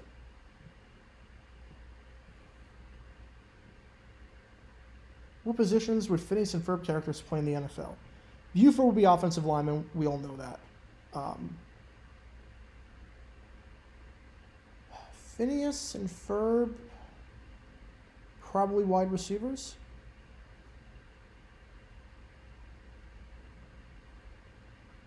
It's 2nd and 8. 154 handoff. And once again, it looks like it's going to get blown by the line, but Smith is able to pick us from a yard out of that. So gain of about 3. 3rd and 5. Ball at the 35-yard line. Were the 06-07 Gators ranked among all-time? I'd say top 5. That team was just dominant in every sense of the word. If MLS reacted to YouTube shares the way Premier League does, would we be seeing a lot of MLS YouTubers on Cops or whatever became of live feed by now? Probably. 3rd and 4. Well, the 34-yard line. This is the ball game here. 3rd and 4. Movement. There's movement. False start. So back him up 5 yards. Back him up 5. Hang on a second, folks.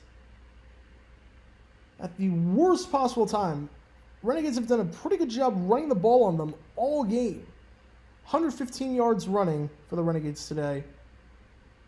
So you figure 3rd and 4, they might be able to pick up the first down. But 3rd and 9 is going to be very, very, very tough. Why didn't I think UConn over Florida was that big? I mean, just watching UConn play in the tournament, watching UConn play, they seemed like a team that was... I wasn't really shocked by UConn beating Florida. Maybe because I'm a Florida fan, but I just wasn't really shocked by it happening.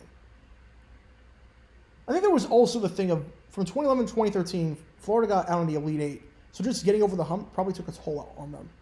Giant toll on them. Like, that was the goal, and then everything else was house money. 3rd and 9, handoff, blown up at the line. Smith actually spins out of it.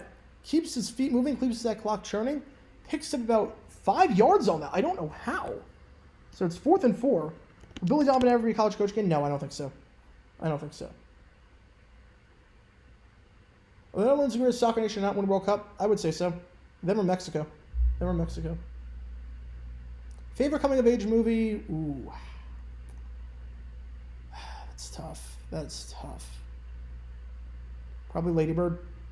Probably Lady Bird. Lady Bird was phenomenal. Oh, 8th grade is also... 8th grade is very, very good. Scarily accurate. The dialogue in 8th grade is scarily accurate. Like, they actually talk like 8th graders. And it should not have been an R-rated movie. It should have been PG-13. It should not have been R. They rated R because there were F-bombs in it. But that's what middle school is. People drop the F-bomb. We don't need to make an R-rated movie because of it. And the one scene in the car, I'm not going to spoil it if anyone hasn't seen it. The one scene in the car is one of the greatest scenes I've ever seen in a movie. Just haunting. Just absolutely haunting. Doofenshmirtz, probably safety. Perry is running back, yeah. Or Doof would probably be quarterback. Doof would be quarterback. Whenever Drew Timmy scores, they all Timmy likes Timmy from South. Timmy! That's great. That is great. The Gators also won the 06 BCS in between. Yeah. Good time to be a Gator fan. Good time to start following college sports. So Marquette King is going to punt this ball away. Remember, touchback takes it to the 35-yard line. So this is a big punt here. 27 seconds left. Honestly, after that last punt, I wonder if you're Arlington, do you go for it? Honestly, if a touchback takes it to the 35, I'm not opposed to going for it here. I'm not opposed to going for it here. King has to keep this out of the end zone. He did not do that last time.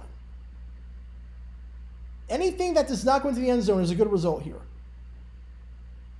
Big punt here. Will this be a net of 0, or will San Antonio have some work to do? It looks like they're going to take delay of game. But then again, if you're going to do that, why not line up on offense? Why not line up on offense and try to draw them offside? Best case scenario, you get a free first down. Worst case scenario, it's a delay game. Why not try and draw them offside? What is the point? Would Coach K have been good in the NBA? I mean, he was very good for the USA basketball team. He knew how to manage those guys. So, yeah, I think he would be very good in the NBA. How would Don Cherry react if he put a shot clock in hockey? Oh, he would not react well. I don't think he would. I don't get why you wouldn't just try and drive him offside then. Going for the pump block, and it's a quick kick. Is that going into the end zone? What backspin? Oh, my goodness, the backspin. Oh, my goodness, that punt. Marquette King. Oh, my goodness. What backspin. That for sure looked like it was going in the end zone. Did that not hit the line? Did that not hit the line? That was beautiful. That was one of the best punts I've ever seen in my life. Did that? Yeah, that did hit the line. The backspin from the 1-yard line. You couldn't do it any better than that. Oh my goodness. That was beautiful. So we see this punter going to the NFL? No, not a chance. No, Marquette King was in the NFL. He was in the NFL. He's too much of a headache. He's too much of a character. He disobeyed coach's orders. He fake punts on his own. He's never going into the NFL again. He's too much of a head case. but he's talented. Oh my goodness, that was one of the greatest punts I've ever seen. To place it like that at the 1 yard line and backspin, that was beautiful. He was like one of the best punters in football for a bit. Cone, 10-yard line, he's going to go down. He gets rid of it, but was his knee down? Was there a receiver in the area? As of now, it's an incomplete pass. Cone right now doing nothing to get a starting job back from Sinnett. So as this stands, the Renegades will go to 3-2, one game back in the division lead. And he was not down. You had a receiver in the area, Fred Brown, so no penalty. I think free play here. I think Arlington might have jumped. Going deep, that is almost picked off. I don't know where he was going there. There was no one within 10 yards. Brahmas new QB. Remember, this is their backup. Reed Sinnett's a pretty good option. Reed Sinnett had a solid game outside of that one pick. Cone is terrible. Cone is terrible. This is dumb decisions video already. No, I mean, it's basically like if players do stuff, that's not dumb decisions. The dumb decisions was in the first half with some of the worst clock management on both sides. Here we go. 3rd and 10. It's going to take a miracle at this point. Empty backfield, 5 wide. Cone drops back. Steps up. Fires over the middle. And that is intercepted by Darren Evans. Call it a night. Cone picked off for the second time today. And the Brahmas will lose this one. 12-10. The Renegades have a winning record. The Brahmas dropped to 1-4. And just like that, San Antonio's season hanging on by a thread. They do play Arlington next week. That is the good news. They do play Arlington next week. They lose that game, their season's over. They win that game, they got a shot again. It's like no harm done. But they are running out of time. And obviously the big question for the Brahmas is Reed Sinnett going to be okay? Because Jack Cone is clearly not the guy. Oh my goodness. That was a rough way to end the game. Very rough way to end the game. Will Northern Arizona go to the Mountain West? Honestly, I could see it. Northern Arizona would be a very good candidate to go from FCS to FBS. They have the facilities. They have the market. I could see it happening. Or to the new WAC that's forming. I could see that.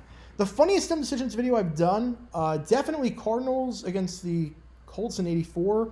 And also the Niners-Cowboys divisional round game from this past season was hysterical.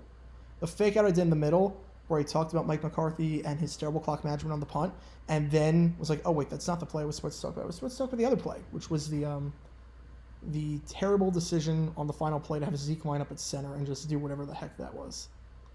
That was a funny one to put together. So I would say that. How do I see North Dakota State going to FBS?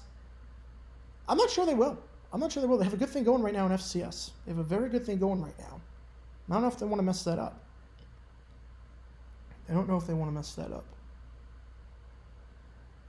But again, the Renegades win this game by a final score of 12-10. They improve to 3-2. The Brahmas are 1-4. Again, top 2 teams in the South Division make the playoffs. As things stand, it's looking very good for the Roughnecks and the Renegades that they will make it. Yeah, the Cowboys-Niners one, that was so funny. I was just audibly laughing when that happened in real time. I was like, that did not just happen. That was one of those cheat codes. Like, I knew, like, there's certain videos I know are going to get tons of views regardless. That was one of them I knew was a cheat code. So, could this season be Dak's last in Dallas? It could be. Look, if he turns the ball over like he did last year, he might be in trouble. They might want to move on. How hilarious is it that Zeke's last was that? Oh, it's hysterical. It's absolutely hysterical. Is the Cardinals Colts the one, the Frank Kush one? Yes, it is the Frank Kush one. It is the Frank Kush one where he played the Curb Your Enthusiasm music over the field goal. Yes, it is that one. And there's some really good dumb decisions coming up in the future. There's one, hopefully will drop in the next few weeks. Something from the 70s. The dumbest final play of a game I've ever seen in my life. I truly mean it. The dumbest final play I've ever seen in my life. I promise you, whatever you're thinking of could possibly be the dumbest final play I've seen. I promise you. Whatever you're thinking of, this is 10 times stupider than that. I promise you. I absolutely promise you.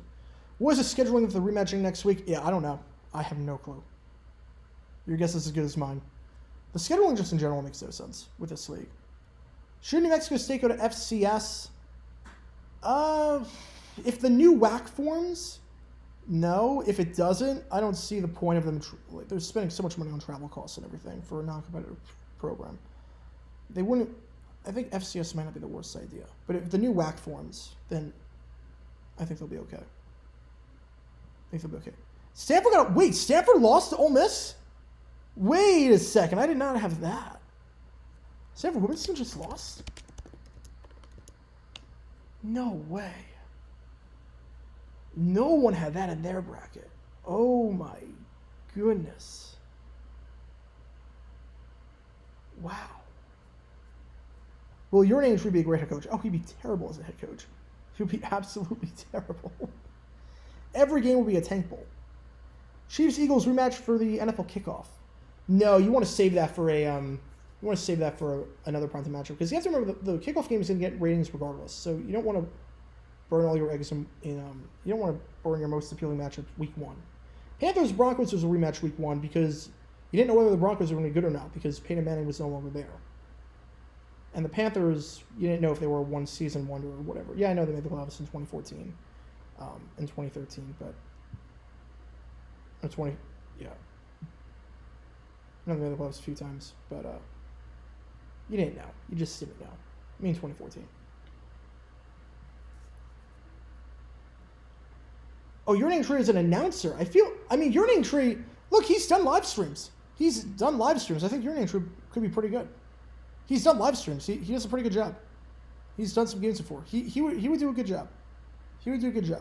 As a head coach, he'd be terrible, but as an announcer, no, he'd be pretty good. He'd bring more energy than Al Michaels, and that's all I'm looking for at this point. All right, so I think I'm going to end the stream on that note. Bengals Chiefs for the opener. Let me look at the opponents.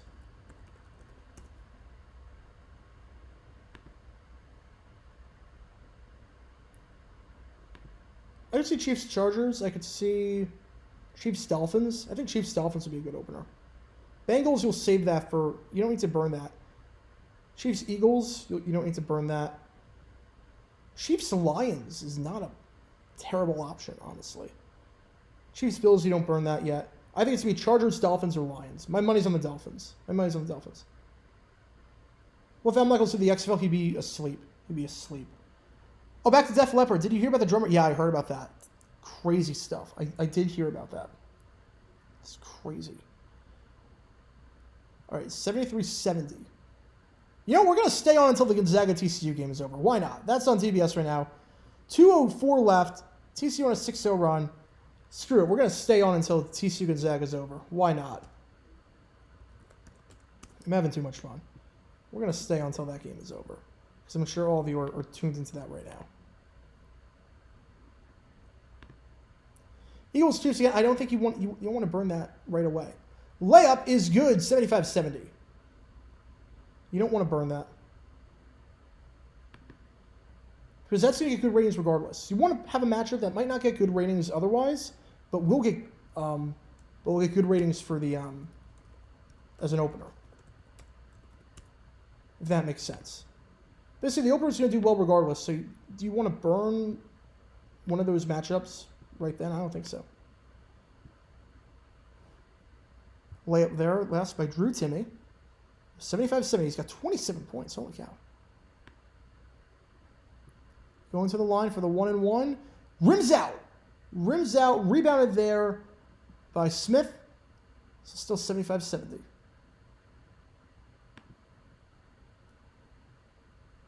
Sickman gives it off to Strother. 12 on the shot clock. Strother trying to drive. And travel is called. A travel is called on the play. Oh no, they're changing their mind. One of the refs signaled a travel, but the other one is ruling a foul on Micah Peavy. I don't know about that. I think he tried to split his double team and he got called for.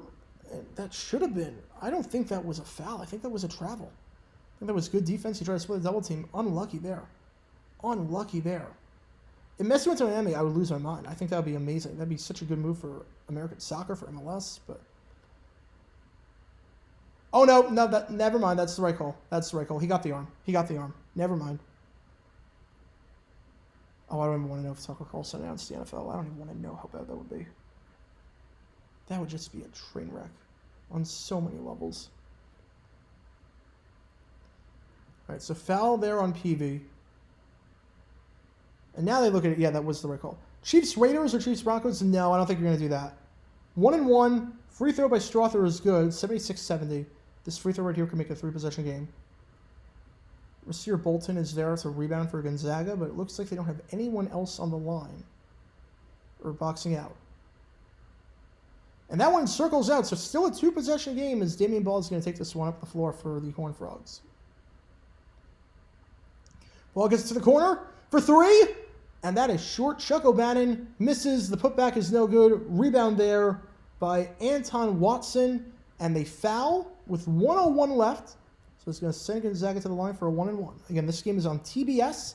XFL game is over, so we might as well do this. 76-70 right now, 1:01 left.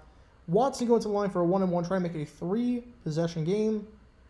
Watson, the hometown hero, the senior from Gonzaga Prep. Hometown from Spokane. Only shooting 57% of the season. Not a bad person to foul, but that one is good. Clutch free throw there, 77-70. Gonzaga looking to make it back to the Sweet 16 for what feels like the 27,000th straight year. Second free throw. That one's long. That one's no good. But it's still a 3-possession game. That's all you need to do. We're just going to hit one. Northwestern trying to drive. It's Coles. Give it to O'Bannon. Back to Coles for 3, and that's good. And that is good. Jacoby Coles, 77-73. What's cool to being cool? Ice Coles. So it makes it a 4-point game. 2024 Copa America final, who do you think would be? Argentina versus USA. We're not going to have anything together by 2024. This program is a mess. I think Argentina-Brazil. That just seems like a safe bet. How did Rush Limbaugh even get a slot in NFL primetime? I might have to do a video on that. I might have to do a video on the Rush Limbaugh experiment because that is such a crazy, crazy story. The problem is that there's not a lot of footage on it. There's not a lot of footage that I can use. But if there is, I'll definitely do something. To watch Pawn Stars. I used to watch it in college a bit. I haven't watched it since.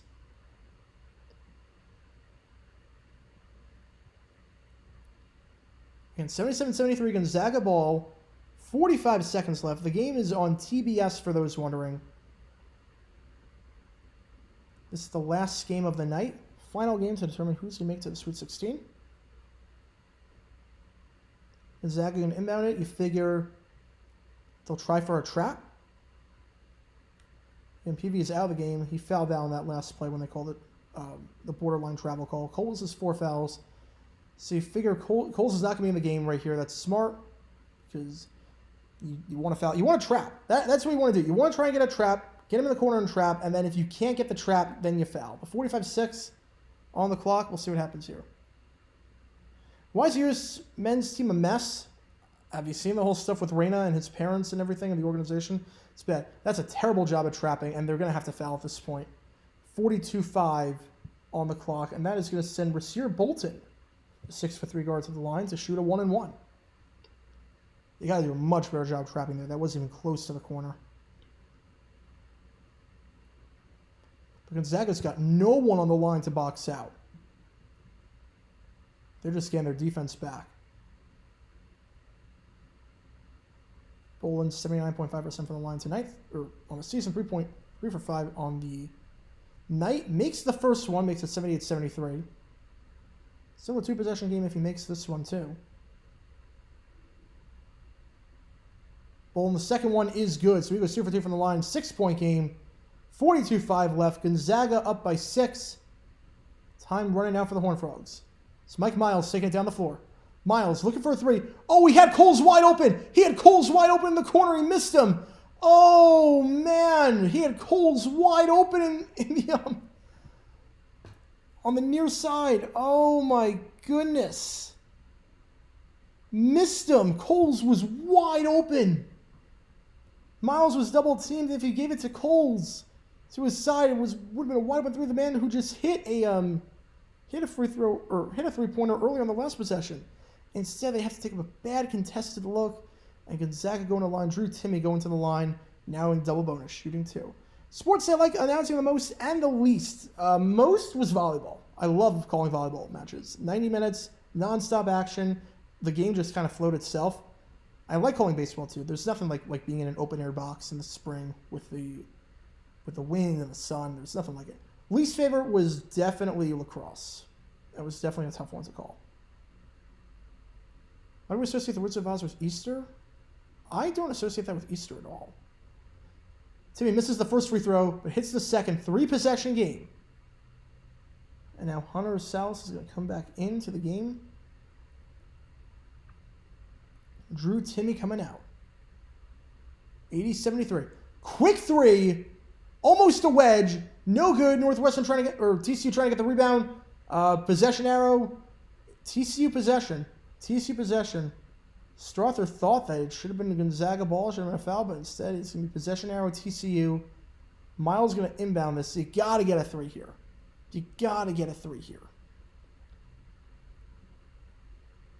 23-4. Trying for the 3. Dribbles, fires, and that is no good. It is rebounded. Goes off of Gonzaga's foot. I thought it went off of Northwestern's foot, or TCU's foot. I don't know why I keep saying Northwestern. Nolan Hickman, so it went off his foot, but they are going to go on the monitor and check it out. 80-73, 15.6 left. Let's see. I thought this went off of TCU's foot. Yeah, I think that's going to be Gonzaga ball. I think they're saying it went off of Hickman. I think that went off of Miles. Yeah, that definitely went off of Miles. It went off of Miles' elbow. I don't know how they got that wrong. I saw that. I saw that right away. I'm shocked at that call. They're going to overturn that. Gonzaga's going to get the ball. 80-73, double bonus. You just got to foul right away. You can't even worry about the trap. You can't even worry about that. Time is running out. Patrick Vieira is Ariane Reed for manager. Oh, I don't like either one. I don't like either option. I think we're screwed either way. Barney is an NFL announcer. I feel like he just talks about how special people are every time. Every good play, this guy's special. It would just be terrible. All right, we'll see what they call here. It really looks like it should be Gonzaga ball. Again, they said it went off of Hickman, but I didn't see it that way whatsoever, even in real time. And they do say it is Gonzaga ball. They do overturn the play. So 15-6 left, 80-73. Bulldogs over the Horned Frogs. Got to get a quick foul here if you're TCU, but time is running out. 3 possessions, 15.6. It is tough to overcome this. Oh, terrible pass, though. Terrible pass, foul. What the heck was that pass? Mike Miles going to the line to shoot 2. I don't know what that pass was. A bounce pass to the middle of the court. Oh, okay, so he was looking for Anton Watson, but why'd you bounce past that? Why would you bounce past that? Look, if Marino wants to be the USA manager, I'm totally fine with that. No problem against that. I don't know why he would want to do it, though. First free throw was good. Mike Miles gets the first one to go. Terrible decision on the inbounds pass. Again, you don't bounce past that. Not to the middle of the floor. Mike Miles, 5 for 5 from the line tonight. 23 points. 80-74. Can he hit this one? Second one is good. 80-75. Few is not going to call his timeout yet. If they have trouble with the inbound, they might. Yeah, at least the CCU team went down fighting. That was a nice defensive play on a terrible pass. 80-75. 2 possession game. 13-7. Going to try for the inbound. And they get out of it. Dunk on the play by Hunter Salas. 8.4 left. 3 possession game. That's going to be all she wrote, folks. 82-75. Corner 3. Garbage time is good. 82-78. And they get the inbound in, and that's going to be the ball game, folks. They do foul with 0.7 left. It doesn't mean anything. 2 possession game. And for... I don't even want to know how many consecutive years is that Gonzaga's made the Sweet 16. It feels like forever. Obviously, we're not counting 2020 because obviously there was no postseason help. But 1, 2, 3, 4, 5. For the 8th consecutive season, they're in the Sweet 16. 8th consecutive season. Oh, Keith Olbermann in the NFL will be insufferable. He would be absolutely insufferable. 83-78, 5-point game. Watson free throw is good. 84-78, 6-point game. And that is all that she wrote, folks. Oh, wait a second! Oh, wait a second! Wait a second! What the heck was the spread on this game? What was the spread? Wait a second! What was the spread? Wait a second. Oh my goodness, the spread was 4.5. Oh my goodness. The spread was 4.5. That's one of the worst bad beats I've ever seen. Oh my goodness. What the? Oh, if you bet on that game, I am so sorry for you. Oh my goodness. Oh my goodness. What? The spread was 4.5.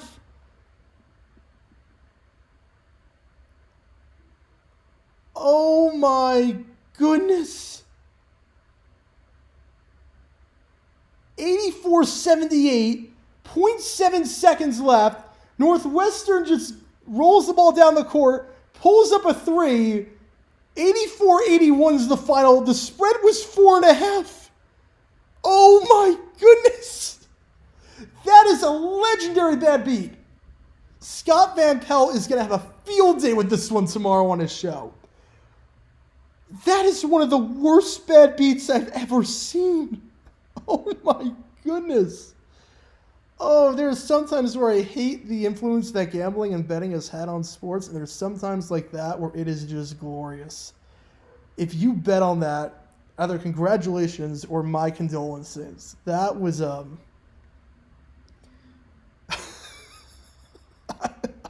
don't even know what to say to that. I don't even know what to say to that. That was one of the craziest bad beats I've seen. And I'm assuming Scott Van Pelt's Twitter is blowing up right now at that. I am assuming it is blowing up.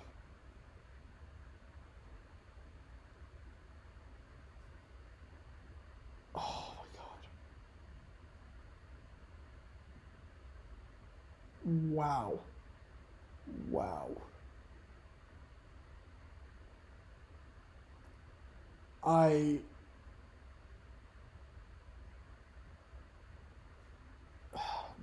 All right. So we're going to end it on that, trying to process what the heck just happened. But thank you for tuning in for this XFL/March Madness stream. Again, I'll see you guys on Saturday for our next XFL stream at 1 o'clock. We'll do the Guardians game at 1 o'clock. And we'll do every game next week for sure, week 6. And on top of that, we have live NFL trivia at 9 p.m. Eastern on Wednesday. And on top of that, we have new videos coming out. JG9 new video dropping tomorrow. Hopefully a new JG8 video as well dropping tomorrow. And Tuesday we'll do a JG7 video. And we'll just keep going like that. So thank you guys for tuning in. This has been a crazy game. So thank you guys for tuning in. Thank you guys for a really fun stream. And thank you guys again for everything. And with that, this is Jerry9 signing off. Have a great rest of your night, everyone.